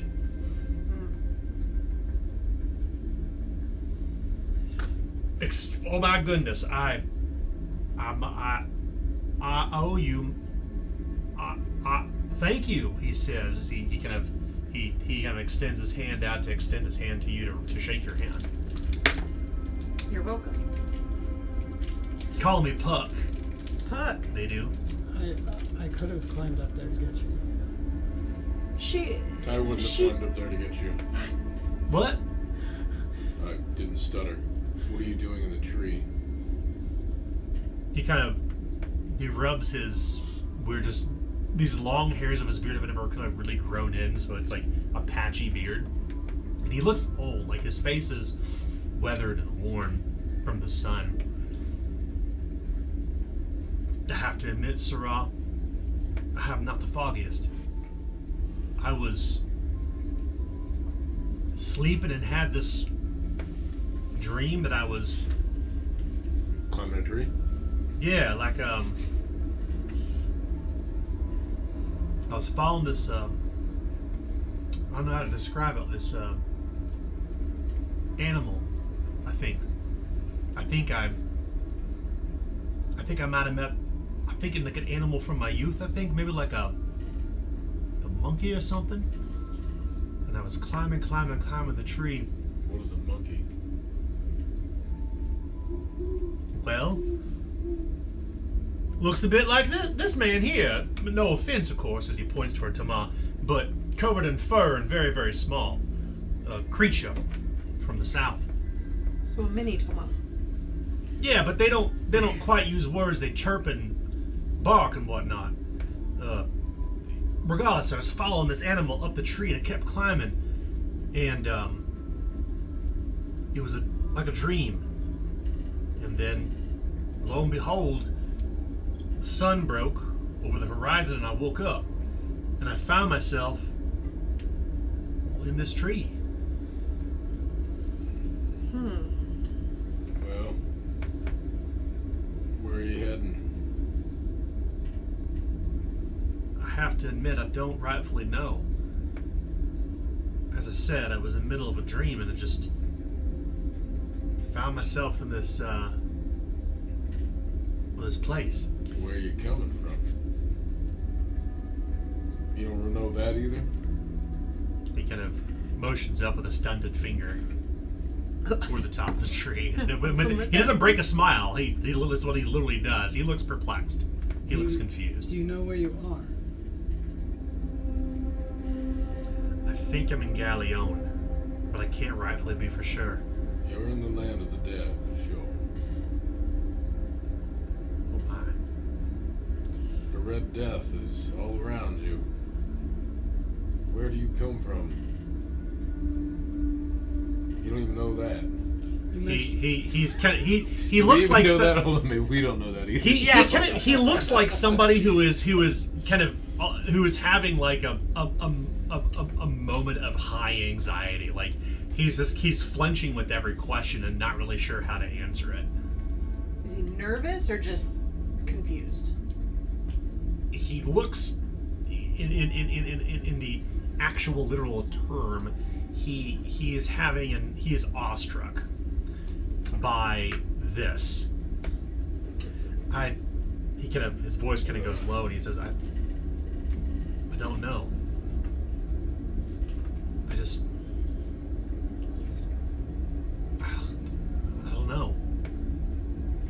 think Well, the Husk are gonna. Do you know about the Husk? he nods his head. I've heard tale of the damned, but yes.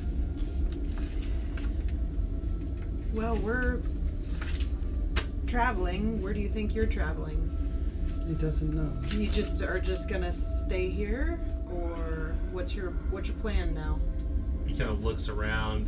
Well, he's not coming He with kind us. of looks at the mantle around his shoulders, kind of like, what the hell's this thing doing here? It's a very nice mantle you have on. It does not fit with your other clothes. Blue is not my color, that's for sure. It is unblemished. Maybe we should try taking it off to see if you remember things once it's off. He kind of pulls it off. Remember Yes. anything? I remember pulling it off. Oh, okay. Just He check. says kind of unflinchingly, You're funny. I suppose it isn't that unusual of a question, given the situation I'm in, waking up in a tree and all, and finding some friends. We did find you in a tree. It's- I wouldn't go as far as friends.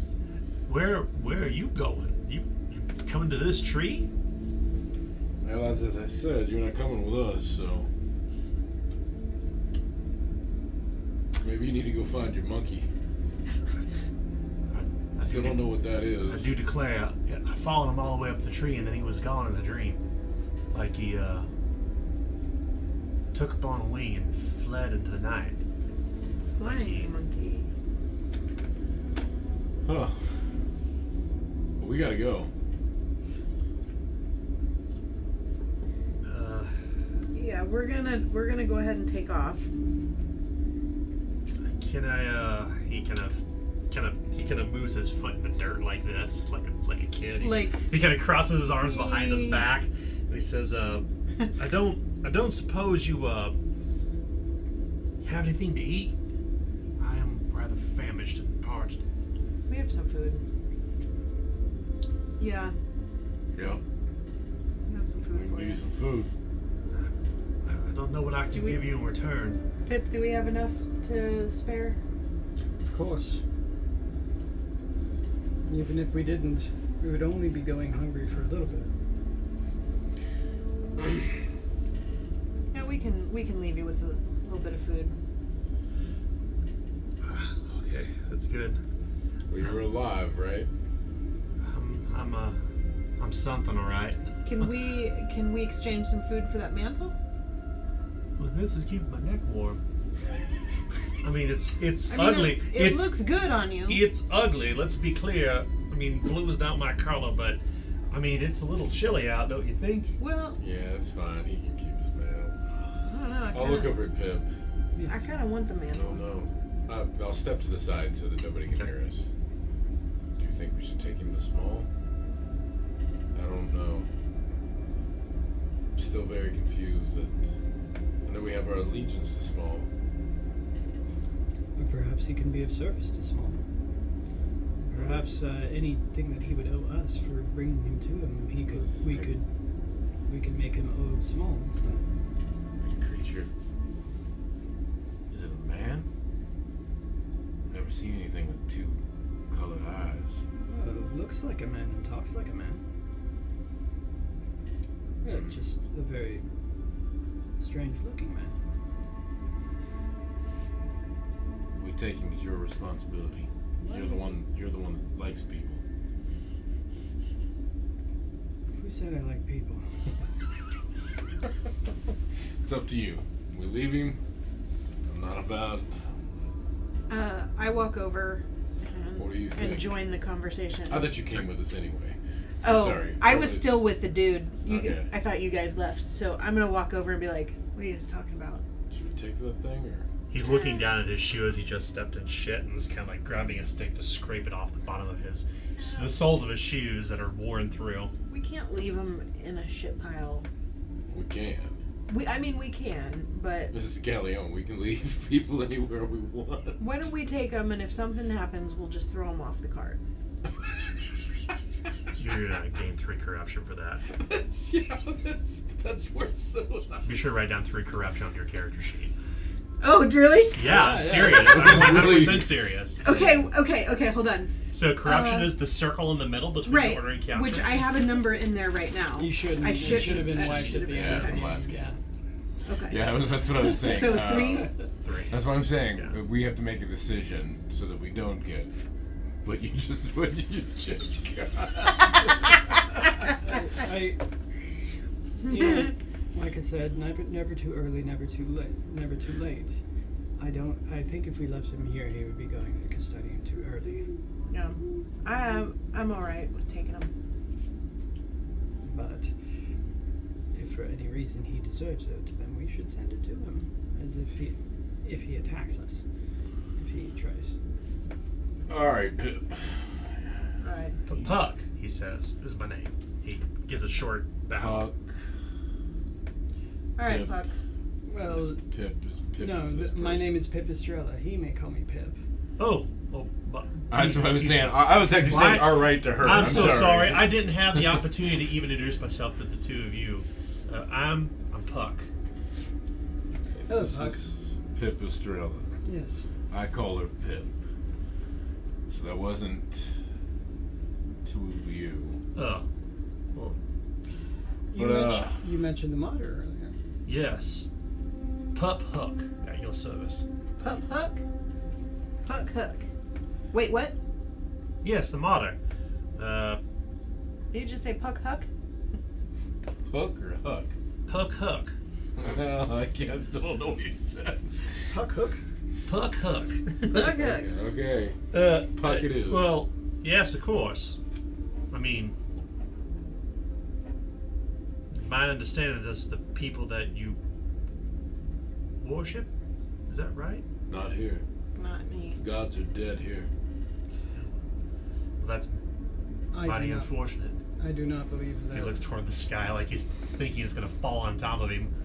I do not believe that the gods could be alive in one world and dead in another, but perhaps their presence here is quieter. Spend enough time in Galleon, you'll understand the gods are dead. Or they've forsaken this place. Yeah, I was in my root cellar once, I think, and there was this book. I seem to recall something about Galleon and the damned. I don't know rightfully. If you do remember, I would love to hear it. Yeah, Puck, you're gonna die out here.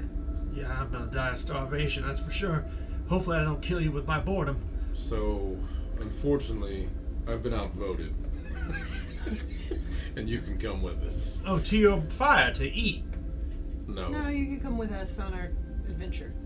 We're going to Your battle. adventure. We're just We're going to a settlement. This one is very flowery with words. Really, we're just traveling to a settlement. I see. What settlement, may I ask, is that? It's a We'll place. introduce you to who runs the settlement, and he'll It's- make a decision if you can come in. it's a place. A place of walls and something to eat, I hope. There will be food. There will at least be one wall. Is that your wagon? That is, I'll point to the dead body. That's his wagon. It looks like an Aridane wool wagon. An Aridane wool wagon. Aridane. Are you Aridane? Yes, he says, kind of. I think so, at least. You probably shouldn't admit that to anybody else. Is that a bad thing? It is. It is here. Yes. It is only because they've gotten to know me a little bit, and I myself am Aridane as well. Well, then I am not Aridane. He said, I'm laughing, but he's not saying it. And I'm not Aridane. Then I am not. That's a wise choice. I'm anything else but that. he begins to eat, and he doesn't really have the best of manners as he's talking. You can see food between his teeth and his gums as he's talking, with spittle clacking in his mouth. You know what? I don't know much about the Aerodame, but I hear they're nice people, a nice type. But this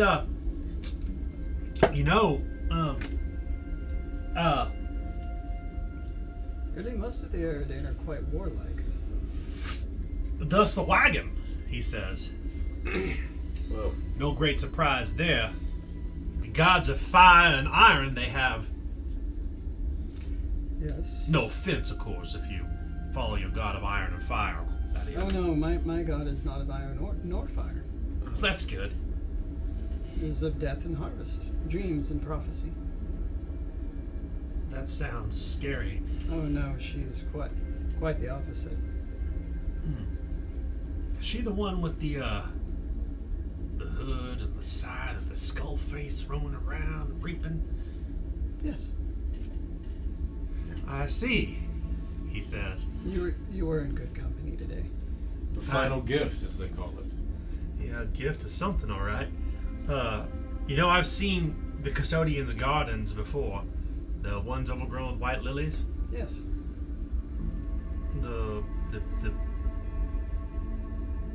Yeah.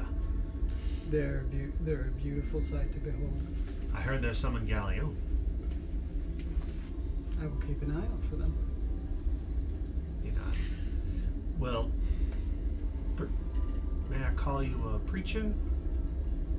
Auspex. Auspex. That sounds like an everyday word. It is. It is very Aerodane, yes. So, I didn't get your name. Yep. That's a strange name if I ever heard one. Yep. Same as Puck. Oh, you're also named Puck? Yep. Puck 2. Electric Boogaloo. Look at that. Who'd have thunk? 2 Pucks. No. The same. Two bucks. Do you have an off switch? Well, what can I do to help, at least, wherever you're going? Let's find somewhere with water so we can wash you up a little bit, because... Fine. Ooh. Okay. I mean, I got this fancy mantle and all, I suppose. I like the mantle. Is there a place to stay warm in this place you're going?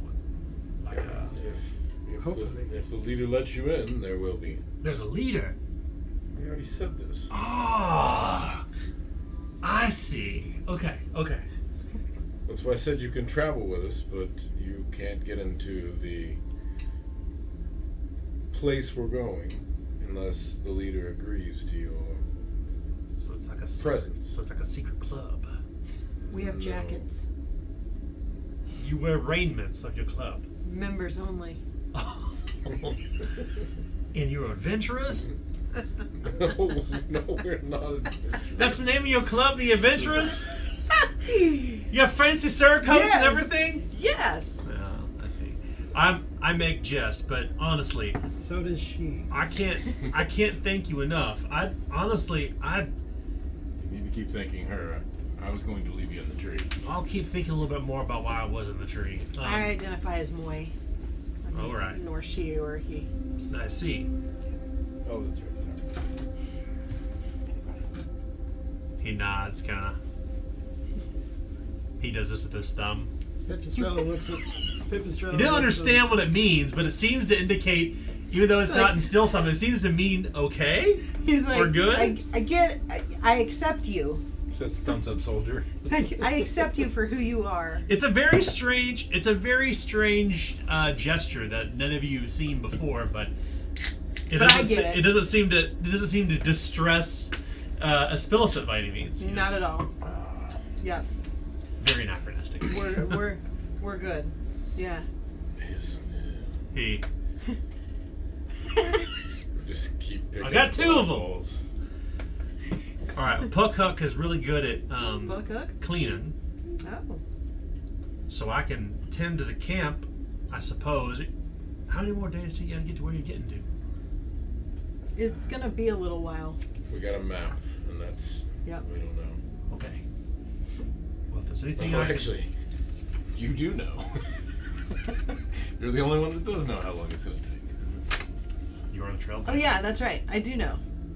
You take a look at the map, and you can see up on it's actually kind of drawn using some sort of reddish black ink up on the back of calfskin, and it seems to indicate kind of a rough shape of what you would suspect is the place you're in, Galleon as a whole, but the areas on it are very small. And you can see the field of pillars marked where you're at with little pillars.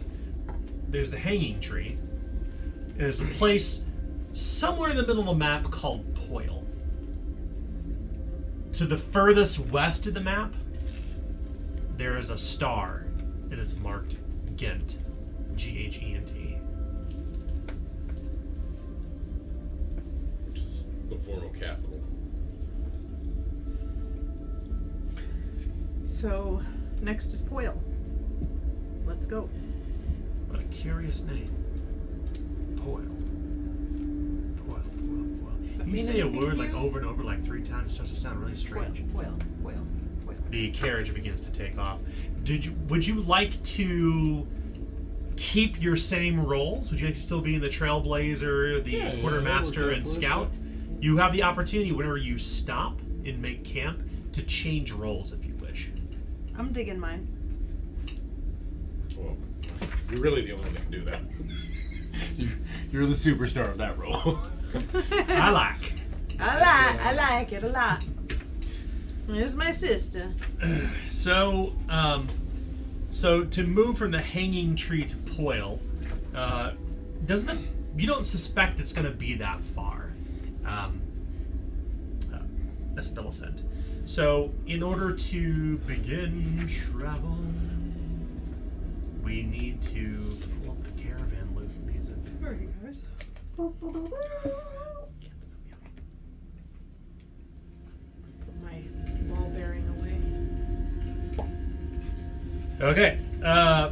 The road from here in the forest to make your way to Poil is pretty rough terrain, so it's actually your test, your first skill test, Okay. to set the beat. Is going to be a standard folklore or navigation. It's up to you. Okay.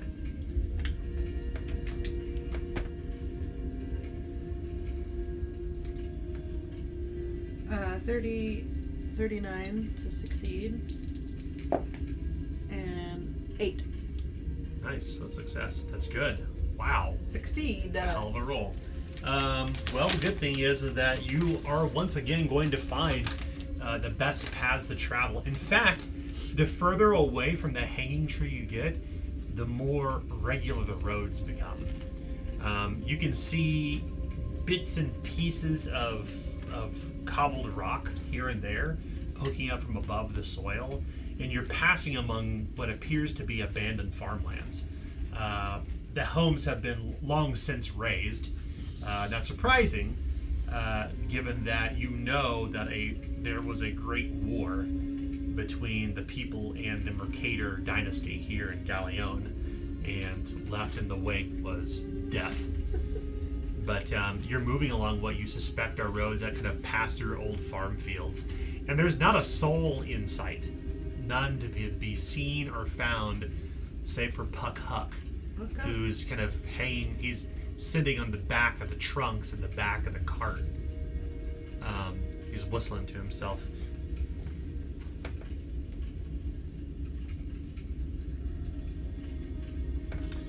Along this path, you're all going to need to make an endure check. It's going to be a routine survival or toughness test.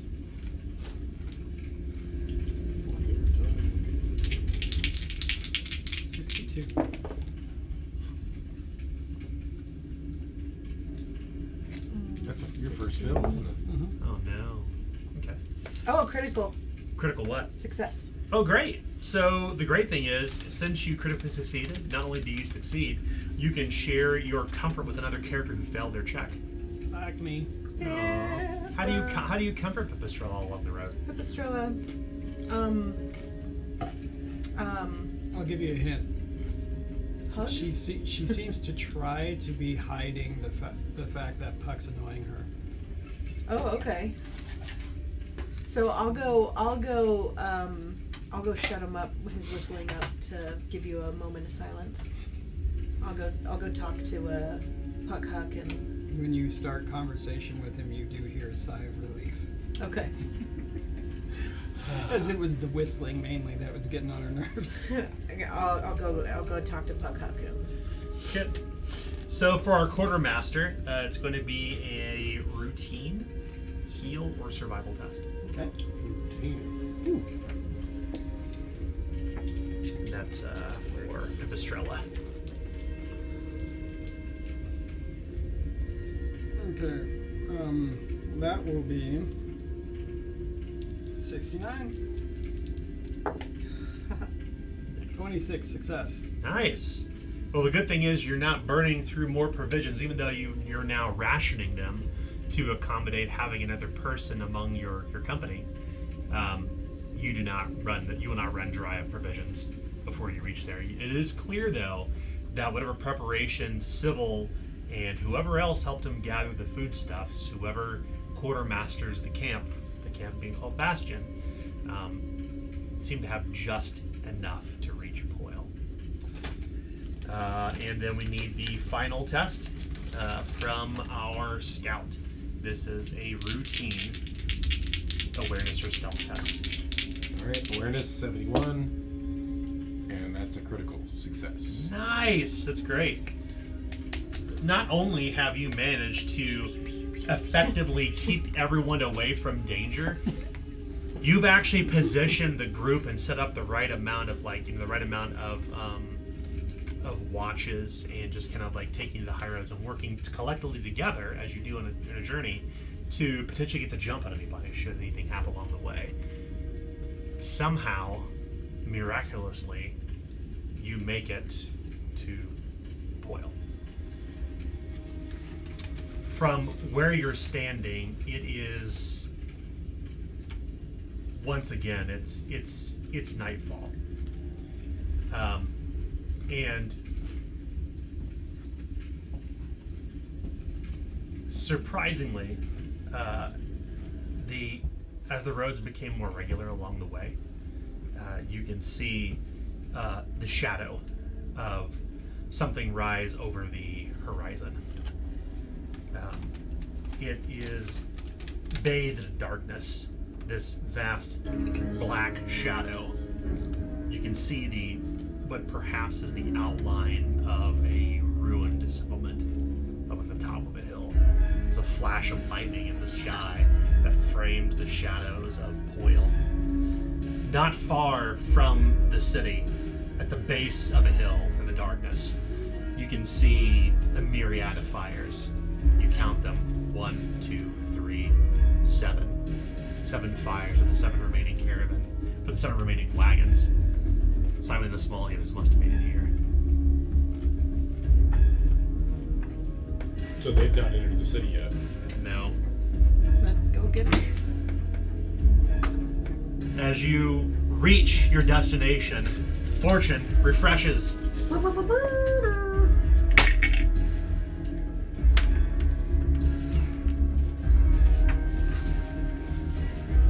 Your wagon rattles along the cobbled road as you have the lantern to light the way. The 3 highwaymen who survive silent. The smell of Civil still reeking in the air. The whistling of Puck drawn to a close now.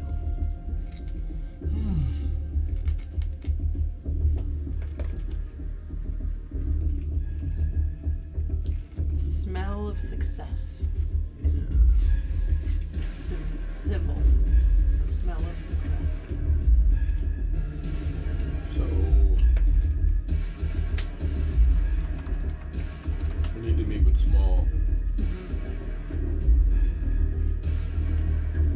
Need to figure out this Huck guy. See if anyone has any ideas of who this guy is or what this monkey dream could resemble. Or what this monkey concept is. You hear the rumbling of thunder, the light falling of rain as you approach the wagon train. There are others standing outside. Bastion has survived, and you have joined once again 8 wagons strong. It could be said that monkey dreams are born of fevered nights. Just on the edge of the encampment is this man, a younger person with yellow hair and a vicious scar of a hoofprint over his face. You know him as Harlan, the Oxmaster.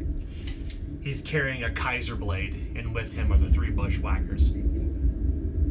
He approaches. You can see it's a papier-mâché mask over half of his face, but still the scar is visible. You made it. He swallows hard. Yeah, we did. Sybil didn't. That's most unfortunate. We think the paladin's gone, but we don't know. We think we defeated him, but you can't be sure. We destroyed lots of husks. The damned. They're in the city. More work ahead of us then. I think so. Well, the highwaymen wanted small. They didn't want us to burn Sybil. They wanted Small to take a look at him for some reason. Yeah, is Simon around? He is. Are you okay? I'm fine. Okay. He says, placing his hand on your shoulder. You can see 3 vicious-looking fellows in his wake. These 3 women that are bearing these kind of broad-looking machetes, and they're dressed in heavy hides that they've made from furs and things that they've collected over time. As you pass into the wagon circle. Well, beforehand, Oh, sorry, go ahead. I'm going to tell him we found somebody and, well, I shimmied up a tree and found a random guy, and we need to figure out if he should continue with us or not, but we didn't want to leave him. Simon will know what to do. exactly. You want to keep him out here for us? I don't know. I'd like Simon to see him before. Let's ask Simon first before bringing him to Simon, just in case. Yeah. We'll That see way we're what ready. We'll see what Simon says. Yes. Yes, we need to know what Simon says. He nods. Okay. Did you notice? Or we're gonna try and go find Simon, and we'll be like, did you notice his throat's kind of messing with him? He stepped on by a horse. Did he? Did you see the scar? Oh, well, I guess, yeah. Okay. It's, Or an ox? Or something large. considering that, he's quite fortunate. Yeah. Yeah. I think. I'm starting to remember. Wait, are we starting to remember people at all? In the camp? Yeah. You know that now that that each wagon in the encampment pertains to one important person. Right. Someone among Bastion. This wagon you're in, the last wagon, was Sybil's. By way of Bastion, it is now yours. You walk into the encampment. You see some familiar faces. You can see Alma, the apothecary. Oh, She has dark skin. She too is Siabran.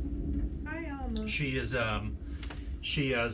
what looks like a scythe in hand, and she's kind of underneath of her kind of long cloak. She's kind of rushing in some herbs as to perhaps dry them inside her wagon. Not far from here, you can see a man, Stall the kettlesmith, a man of very fiery temperament. He is poking the fire and building it higher and higher. other faces, other names are lost to the darkness. But you know Simon the Small's wagon. And he's standing, or I should say he's sitting, on the fold-down stairs at the back. Imagine, like, once again, like Carnival, like the wagon train.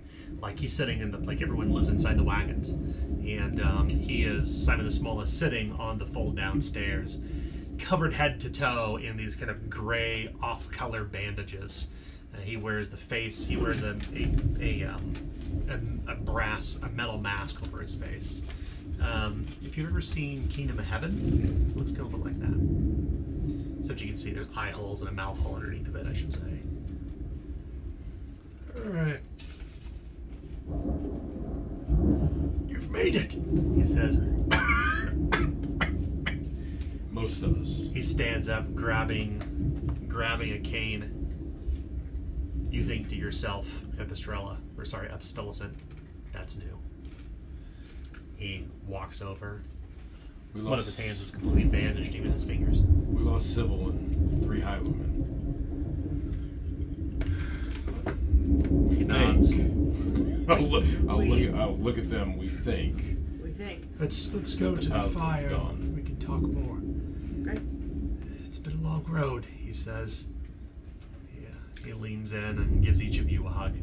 Before we continue, we need to tell you we found a guy on our journey here. All in due time, Okay. he says, kind of raising his hand. All right. You can't see his expression, of course. You can only see his eyes that are bright blue. Okay. Well, let's go talk. He sits down at the fire. So, Sybil is gone. Yeah, the highwaymen had us bring him back to you. I wanted to burn him, but they weren't. Who would have it? And what is... What are those? What are they? He turns over his shoulder to the highwayman. They were, I don't quite know how to put it. They served Sybil when he joined us 1 minute ago. They came with him. They did his bidding. I did not question Sybil over it.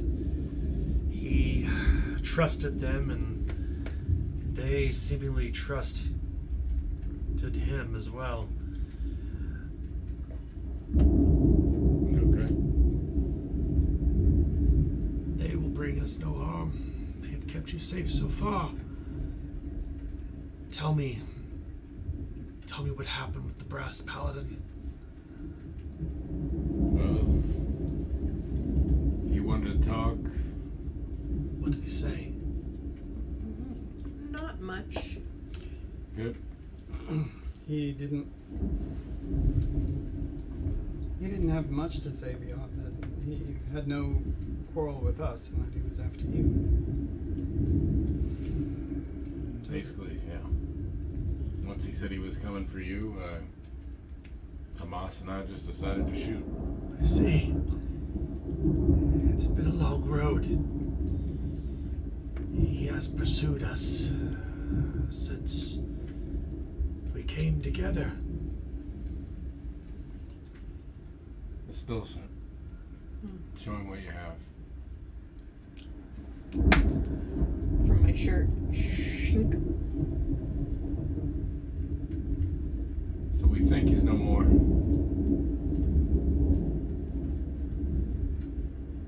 I see. He says. You can hear a heavy sigh from beneath of him. Beneath of his mask, I should say. Well, it is good that he is gone. Sybil has sacrificed himself. And you stayed behind to help. That's good. They would have never been able to do it without us. Sybil was he was a proud man, that's for sure. But he was no fool. He knew the risk. And he set his life aside for everyone else here. One one passage. Saved the lives of 7 others and yourselves. It is only right that you take Civil's wagon. That you take. It is our way, he says. Somehow these words, even though they sound new to your ears, players, it seems natural to your characters. Like there are ways among the caravan, there are ways among Bastion. Well, what's next? So the herder and his bushwhackers, Aye. the dead inhabit, oil, the damned, the husk, whatever name we want to put upon them. Yes. I thought that we would come here to seek. He pauses for a moment, considering. I thought we would come here to entreat with the Ivory Lady. She was a Mercadian knight before the Red Death. These words cut very deep. As you obviously have, you know about the Mercators yourself. Right. Ivory Lady, what? She was a Mercadian knight. Mercadian Knight. The Mercadian family was the lead. They ran Galleon. Right. I have that in my. I was just getting her names down. We had heard word that she was taking in folk from the road, people who had been abandoned. That's why we were coming here. We've been at this for nearly a month. And here we finally arrived together.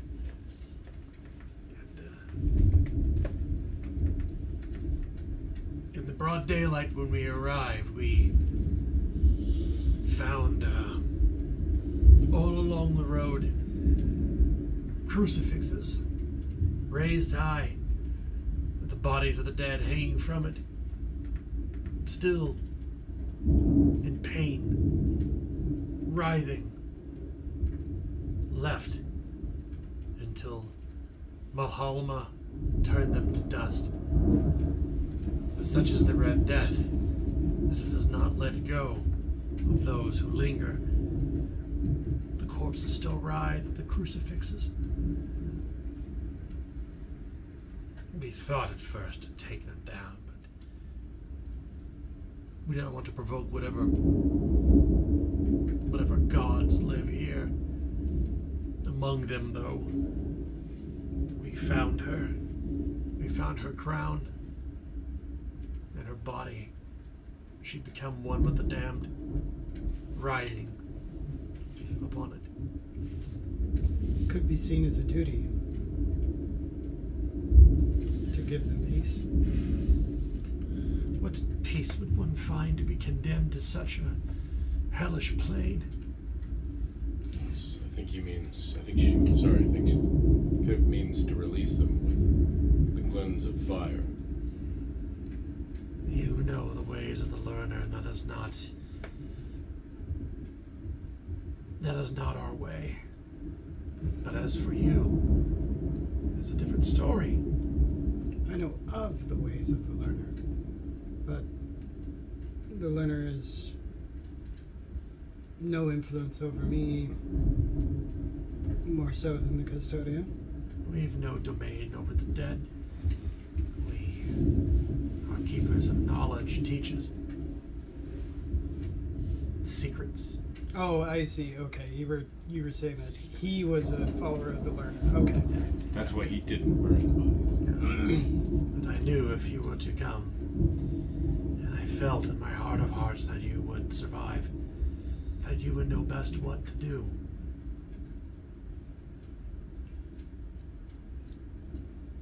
In some form, it is a mercy. When thinking of them, when thinking of the custodian, their current state is an abomination. They must be quieted, I suppose. She would demand it, yes. And I am her vessel, so I must do it, even though I do take some issue with it, Let me see. but I don't question it. There is something else. We also saw, I should say, specifically Gretel, the Fletcher.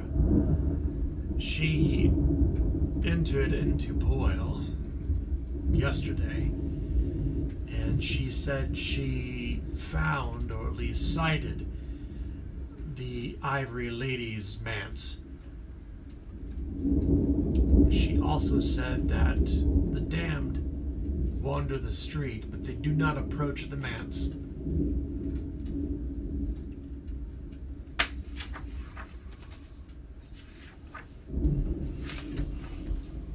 We wanna.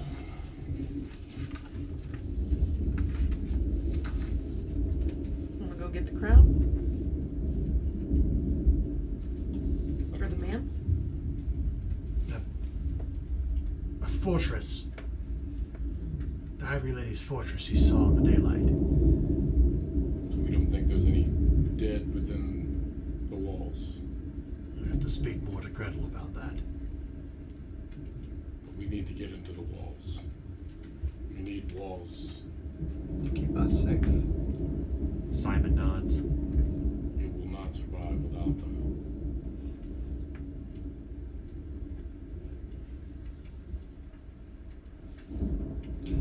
Well, if you have plenty of salt, I can make our passage into there perhaps a little bit easier. If we get caught. He smiles a bit.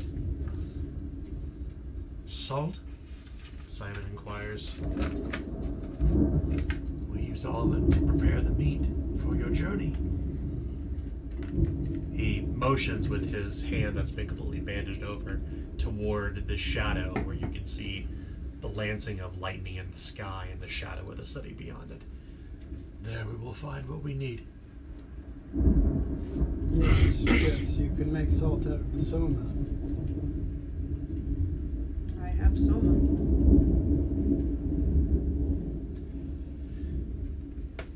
Speak to Gretel. She will be able to tell you more. Okay, let's find Gretel. Oh, by the way, there's this guy in our wagon. We found him in a tree. He chased a monkey up the tree in his dream, and then he woke up in the tree.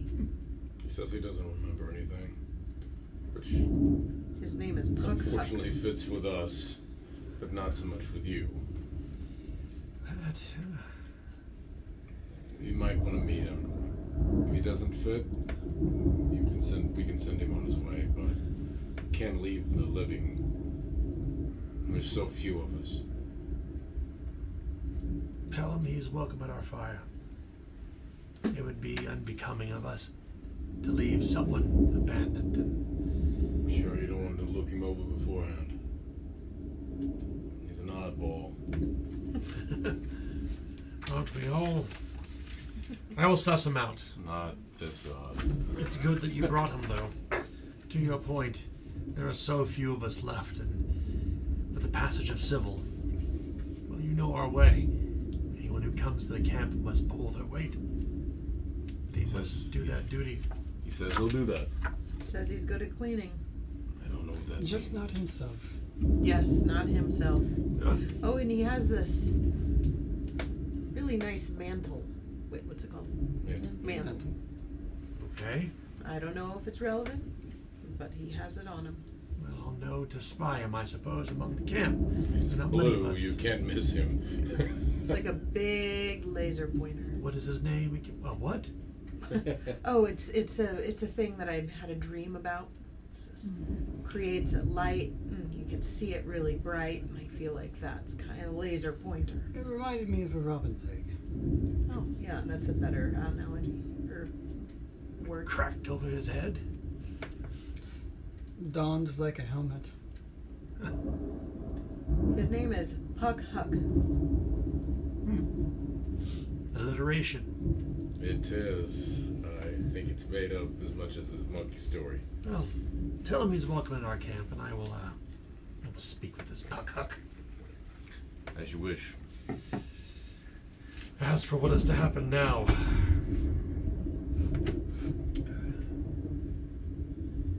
I'm glad you are all alive. Us too. Tomorrow, we head in there. Yeah. We've got to get walls. If Sybil were here, he would know what to do, but in his absence, I would defer to Gretel. Let's go find Gretel. And we'll go speak with her. And Sybil is on the back of the wagon. Let us know what you want us to do. I will, I'll talk to Stahl. He'll know what to do. Excuse me. Right, off to find Gretel. Is her brother Hansel part of the crew?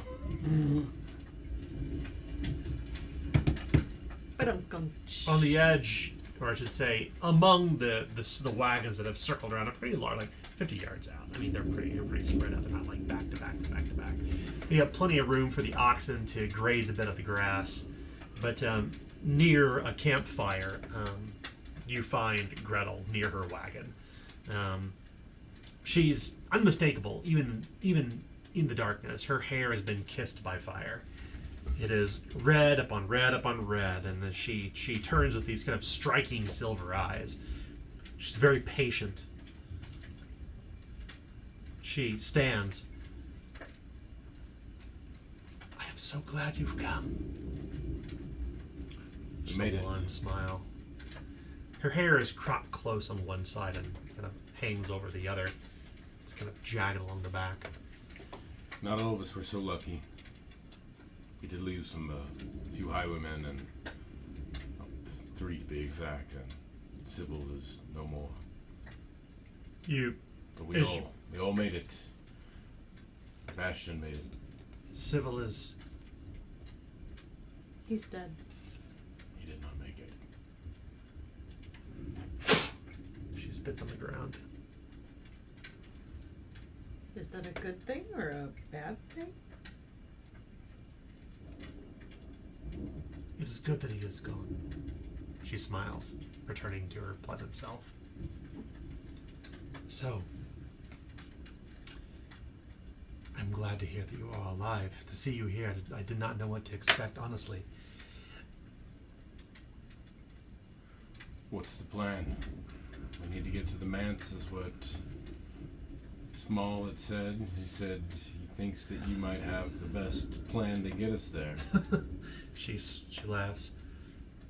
It is a responsibility I have taken on, I suppose, in the absence of Sybil. I did, in fact, head into the city just today to see what I could see. By myself, of course. I did not want to raise any suspicion if we were spotted, and whoever is within, that the Ivory Lady would not suspect that an ensuing Covenant army had come to unseat her. But it seems they had already done that, for we found her crucified along the road, her and several of her servants. Could not say how long they'd been there, but they had already turned. The damned husks, one and all. I found her crown for what it's worth. She kind of filches it out of a satchel over her side. This tarnished old thing. She tosses it in the dirt carelessly. Mercadian scum. Yep. That's my thoughts. The Covenant had already done did their duty. We have your people to thank for that. She looks toward and says to Pipistrella, thankfully. She's not saying this sarcastically either. No less, I did find something. See out on that hill, kind of ish, it's kind of a It looks almost kind of roundish, like the back of a whale.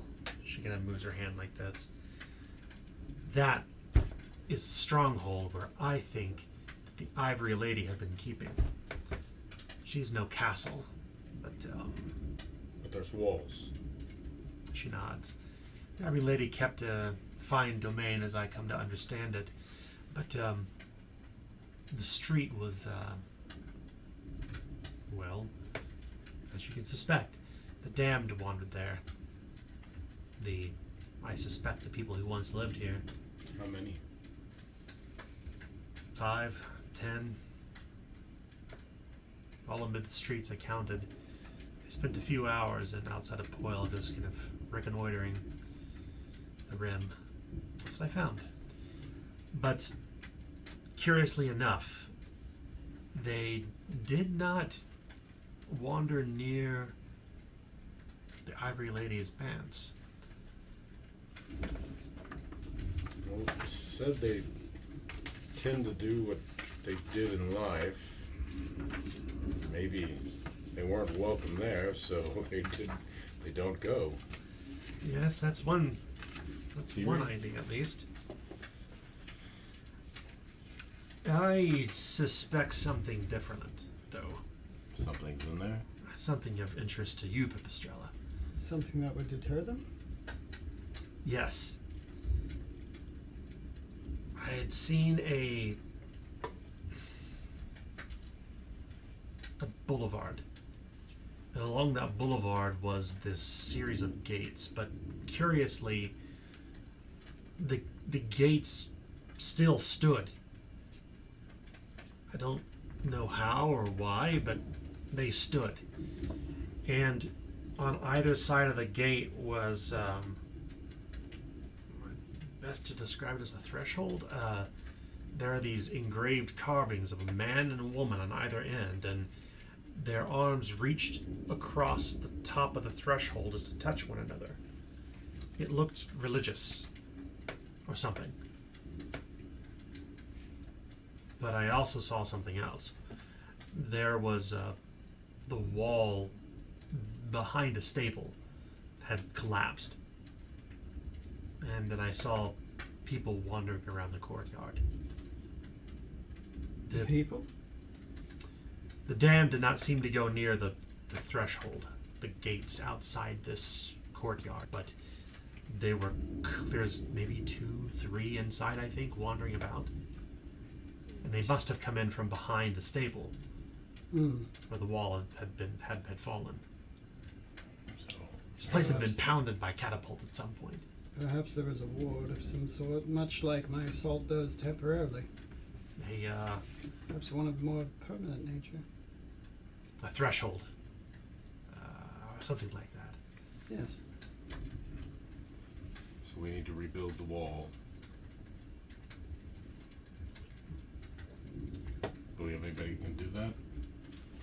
Well, Oh, one stone at a time. Perhaps Puck was a a stonemason? stonemason. Well, Yeah. before we start talking about building walls, we must lay one stone to ford the river. Yes. I will say this. The husks, when I saw them in the street, they were numerous during the day. But at night, it's like when dusk came, when night fell, they were stilled. Really? Queer, right? That seems, yes, that's the only way to describe that. It is very odd, and Have we noticed that before? No. When we had fought the paladin, wasn't that at night? Of course, then again, they had torchbearers. They had torchbearers. Torchbearers. The The worst kind of bear. They're on fire. I think if anything is to be done, if it's to happen, and it should. I mean, We think go of and it. die. If we had walls, we'd have some place to stay. But I don't think it's safe in there either. Oh no. We can should- take time to, once we're in, then we can create, we can do Sally runs to kill what else is there. And honestly, this threshold where the damned weren't passing through may be our best choice.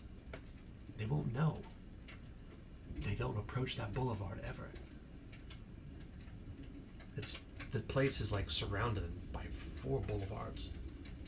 Like it's right in the center. And on this broad causeway, I suppose, the husks never approach during the day. Or during the night. Fair. Or during the day, rather, sorry. Well,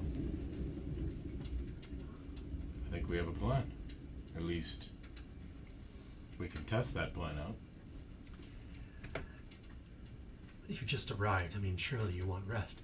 We'll need rest before we start. Unless you think time is of essence. I will, of course, defer to you. We'll need, On we'll need this. rest, and I think Pip has something for us to do tonight before we rest. Okay. I am truly glad you all are here. Tomorrow evening, then? She nods. Tomorrow evening. We are glad to be here. Truly. Oh yes, it was quite dreadful. You leave her fire. Just the 3 of you. Among So, yourselves. Pip, Yes. are we burning bodies? Well, I mean, if You want to give rights, and after you give them, Miss Bilsant and I will burn them as you move to the next. yes, you're speaking of the ones on the crucifixes. Yep. Mm-hmm. Let's go tell Puck he's welcome. So, stick with me for a moment on this quick exercise, mental exercise. What if you're not truly, completely gone? There's a piece of you that remains behind. After all, they tend to say the last words they had uttered over and over again. They're not there. You've seen enough. I know they are abominations. Yes. I have been told as such by my God, but what if it were possible to... Revive them? Oh, no. No. No. What if it were possible to put them out of their misery, and before they could come back, as they always do, then burn them, so that they aren't in pain as they are burning?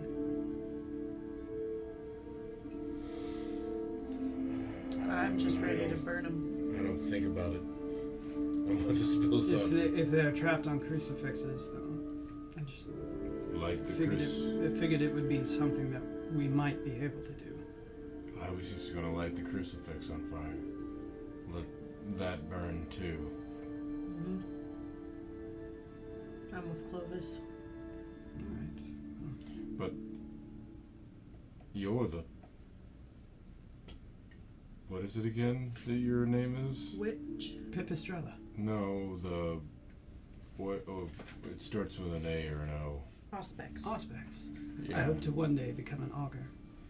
You're that, and you know, the god of death is your patron, so you tell us what we're... I was just gonna do it because you wanted to do it.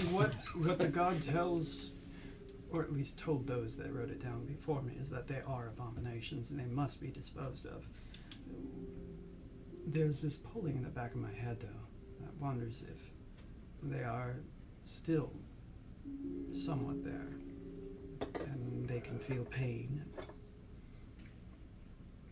I don't think that, but, you know, I'm not a deep thinker. They're not there. I take comfort in that. We should just burn them and release them. Put them We out of should their misery. burn as many of them as we can find. And exactly. Just be done with it. Very well. You've seen what they try. Oh, yes. They try and wear us. It's, Yes. And I appreciate your worry. Oh, yes. There is no question as to what we need to do. It's just how. They do need to be cleansed. But the quicker we get it done, the quicker we could go to bed. Well, that would not happen tonight, to be clear. No, That no, is no, on the no. far end of the city. Oh, it's You're way not over there. like, oh, we'll just step outside the wagons and burn them. No, they're in They're the city, to be way- clear. Oh, okay. Yeah, they're not like Okay. surrounding the encampment. No. Oh, They're okay, okay. they're along the boulevards leading through the city. okay. I see. Yeah. I thought they were on the way in Me too. to approach the city. Yeah, me too. Oh, if they're on the boulevards, that could mean something else entirely. Yeah. What if they are the ones that are turning them away? Oh, I don't know. maybe they have some kind of control. Well, we'll have to reevaluate that now that we know where they're placed. I say no matter what, we We rest tonight, rest. and then tomorrow we will forge a plan and heave ho. Very well. I still need to see to my shoulder. Yeah, it's a good time for you to try to heal up. Maybe you should Oh, go to the healer. yes. I shall do that. And I But will, you can see to me real quick before that. oh, I probably need to go to. One bandage, and it's automatic when it's. I Yeah. need to go find a bandage or a healer. she'll be able to take care of you two, no problem. Okay. Because you're both at lightly. Yeah. As long as you have the bandage. I do. I don't have any bandages. Okay, I'll use one of mine for you. Okay, before all this, I will go talk to Puck and tell him Let him know that He's he's talked been to Simon. welcomed. Okay. he needs. Simon appreciates that he's alive. Well, as I said, I was a cleaner. Cleaner. I just need my tools. I don't know what that means. I'll talk to Simon the Small. He sounds like a pleasant fellow. The one with the bandages. That's right. Yes, Is he okay? he's the leader. All right then. You can trust him. I thought nothing less than I don't think to mistrust him. So we will draw this session to a close, and actually, this is going to what we did the previous week with the infiltration into the mansion will happen off camera, but we're actually going to reorder the sessions on YouTube and on our podcast. We'll just turn it into session 5. Oh, okay. Yeah. So Tim, so last week, what happened? Maybe we should explain to Tim what happened last week. I think Yeah. It's a better You start. still recording? Yeah, we're still recording. Okay. Of course. Yeah, last week we came down this boulevard and got, and it was raining, and we were sloshing along, and Tomas led us inside, and we came across this courtyard that was absolutely filled to the brim with bones that we were like stepping on all over. Yeah. And a big mean horse. Yeah, big old storm horse was inside, still there, just kind of traipsing around. And then we were attacked by 2 of the torch bears. Yeah. Rawr. Rawr! They brought the torchbearers low, and we first kind of thought that it would just be like a way to teach Paige a little bit more about combat. It actually ended up working in favor of the service of the story. Kind of surprisingly, that'll kind of just tap. Well, basically, what we're assuming is like narratively, you've infiltrated the Ivory Lady's mansion, and we will actually begin the game. When we begin the next session, we'll actually begin inside. Okay. Yeah. We did good, and I figured a lot of this out, so that helped. It really helped. It's just time. Yeah. Yeah, practice. Practice. Like all things. So we've got some corruption tonight. Yeah. If you didn't gain any, you can move up the order or chaos track. It's up to you. What's your current corruption value? 3. 3. Tree. I rolled a 5. So Okay. you get to choose also. No. Yeah, so you got a 3. Yes. So she 3. moves one step up the order. Yeah, order yeah. rank. Oh, It's right. only if you get 0, Zero, that you yeah. get to choose. Oh, So I didn't know erase that, your so- 3, because the value I rolled is higher than 3, Okay. and you gain 1 order rank. Oh. So you basically, what that means in character is that you resolve the inner turmoil. Okay. And I keep adding to the order rank. Yep. Like Order ranks will Those- continue growing, yeah. they grow. Okay. Yep, and okay. chaos ranks will probably grow too sometimes. Right. That makes sense. Yep. Where's So you all get to unlock something new. Remember, it's not on your character sheets. It's on it's inside the book. Oh, book okay. to unlock. Okay. But we need to do kind of our final step stuff. You get to unlock a new thing. Okay. I didn't So- bring my book. It's in the car. That's okay. We'll work through it. But we need to talk about tonight's session. Okay. So we had more time this time. I think we had more time in this game to kind of explore a bit more of the story, to kind of stretch and contort like what's there. Obviously, it becomes difficult for us to kind of contextualize some of this stuff because we are playing every other week. But what's important and relevant is what happened in tonight's session. So, from Clovis's perspective, like what's going on with his head with all this? Well, we're still trying to figure out who we are, right? In the grand scheme of this whole apocalyptic world that we live in, right? Not really knowing who we are. It's still a little hard for us. I think it's still hard to kind of determine our path. So at this point, Clovis is just kind of going with it. It's like, okay, we won. Let's go see Small. You know, that was it. That's our choice. We don't have much more than that right now. Yeah. Especially since none of us really have memories. So it's the simplest way to put it. He's just going through the motions right now until he starts to remember. Yeah. It's like a piece of driftwood being carried by the river. Like, to some degree, like, you're going to go with the motion of the river. You're going to be carried by the current. But eventually you may just get stuck on a rock Right. and have to decide, like, what you're going to do. Those opportunities will come quick. I think the rock is coming, right? Yeah. Yeah.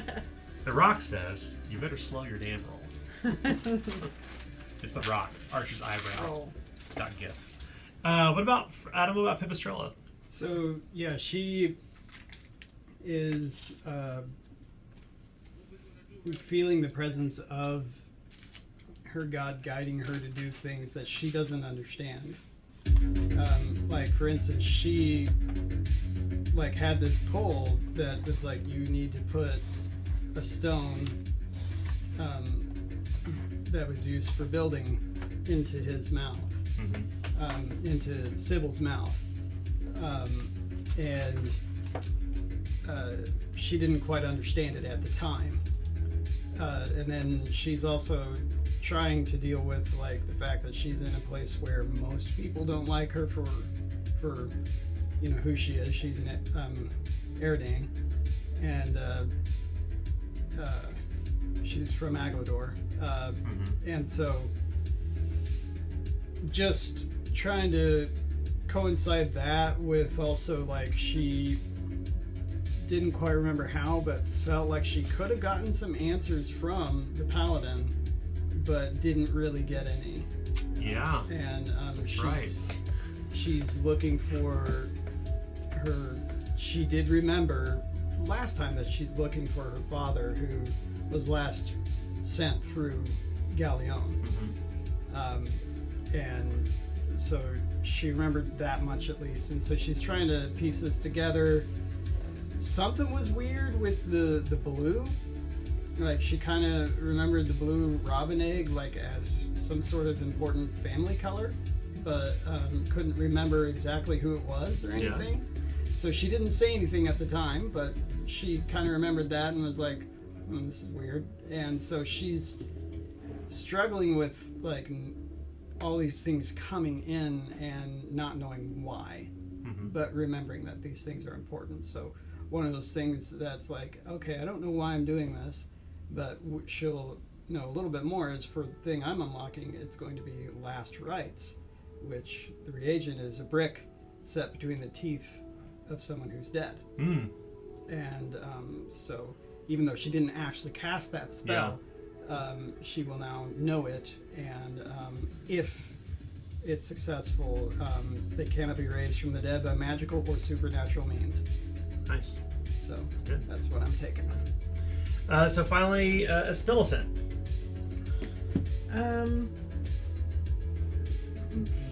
I'm also still learning a lot about my character again. It says that Ciabras are typically a force of nature, and so I kind of feel like the Widowmaker that I have. It also says I tend towards stormy moods, so it makes me feel like I kind of teeter two sides of my reality. So I feel like the Widowmaker is extremely powerful for me, but like my dooming said, I'm stabbed by my own knife. I find out the Widowmaker is essentially gonna... Is that really your dooming? That's my dooming. Holy shit, are you serious? That's my dooming. So now I have an answer to my dooming. So to be clear, that was completely unplanned. I'm in love I had with it. no idea. What a... I was the second I got this, I was like, okay. So for me, for Aspillicent, I'm as excited about having this extremely powerful thing as I am completely terrified of it. Yeah. So I feel like I teeter on like the far end of every spectrum with everything that I do. Like I'm. Oh, you mean like you're ordering chaos alignments? Yeah, like I'm always at the end of both of them. Yeah. As my baseline. So we talked about last session this idea of like who the Ciabra are. They're almost like reverse elves. Like elves like live forever if they stay in their sanctuaries, but when they come to the material realm, they lose they become mortal. The Ciabra are an offshoot of the elves, and they have reverted. In fact, their lifespans get shorter and shorter and shorter. Ciabras only live 30 years. So I'm middle-aged, so I'm 15. Yeah, it's not surprising. It's not surprising that you would find a Ciabra who is tempestuous, because they're all about action, move, do the thing you need to do, because life is incredibly short. And they know that. And that kind of extends to this idea behind ancestor worship among their people. That's why it's unusual that Alma, who is the other Ciabra among the camp, does not wear a mask and seems to be incredibly patient and slow and methodical.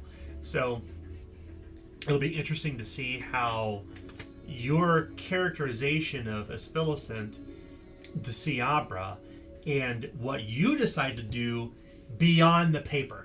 Because once again, at some point you need to take that piece of paper you're holding on to, you gotta toss it aside. That cannot be who Aspillicent is. And the opportunity for you to explore those characters is through the story. So I once again encourage us to think about, like, this is really tough, obviously, because we're only playing every other week. And it's going to be a challenge for us. Is like to figure out how we are going to kind of elevate these characters beyond their stats. And turn them into living, breathing individuals. So today is the first time I felt like I kind of was able to be more of my character than the last several games. So I feel like I now kind of have an idea of how to develop her, but it's literally like I just started. Because the last couple sessions I've just been like a deer in the headlights, not figuring it out. And the last session that we did, I kind of figured out the game movement. And today was the day that I kind of figured out where the Moy is going. So where Moy's going. We'll have plenty of opportunities like that too. I'm excited. Those things tend to happen in downtime.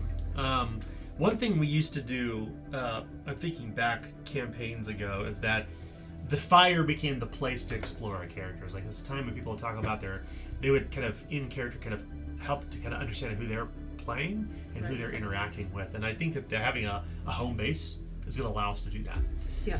I think that there's going to be some fun mechanical stuff we could do around, like, mechanizing, like, upgrading your home base. I love home base mechanics. Which Bastion is supposed to be with the eight wagons, but taking it to this point, I think will give us an opportunity to have like a central location where the story can unfold, and you're not constantly like on the move, on the run, migrating across Galleon.